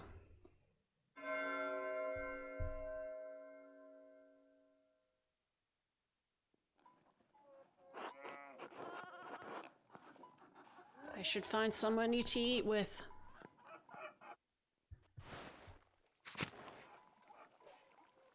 Oh man.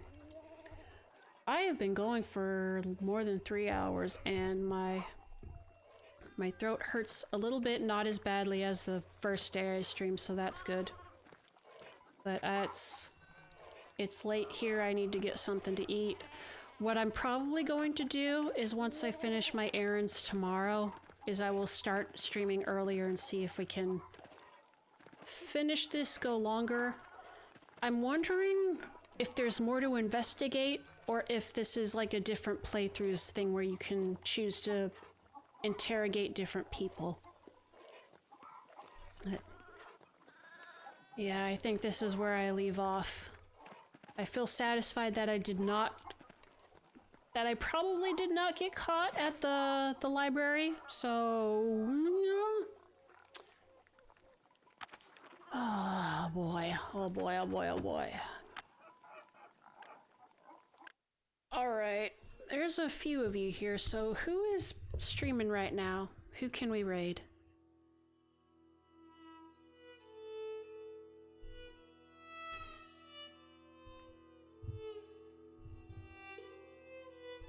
Who up playing with they stream?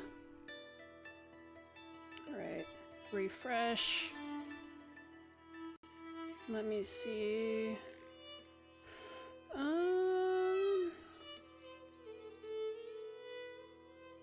I don't see anybody of my peeps. Well,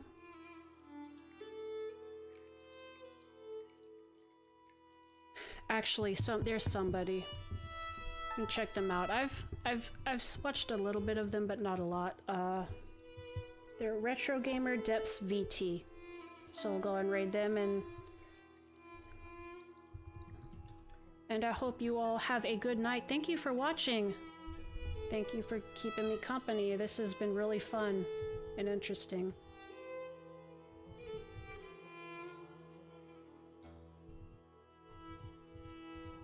Alright, let's see. Are we good to go? Alright. See you probably tomorrow. Have a good night, everybody. Bye-bye.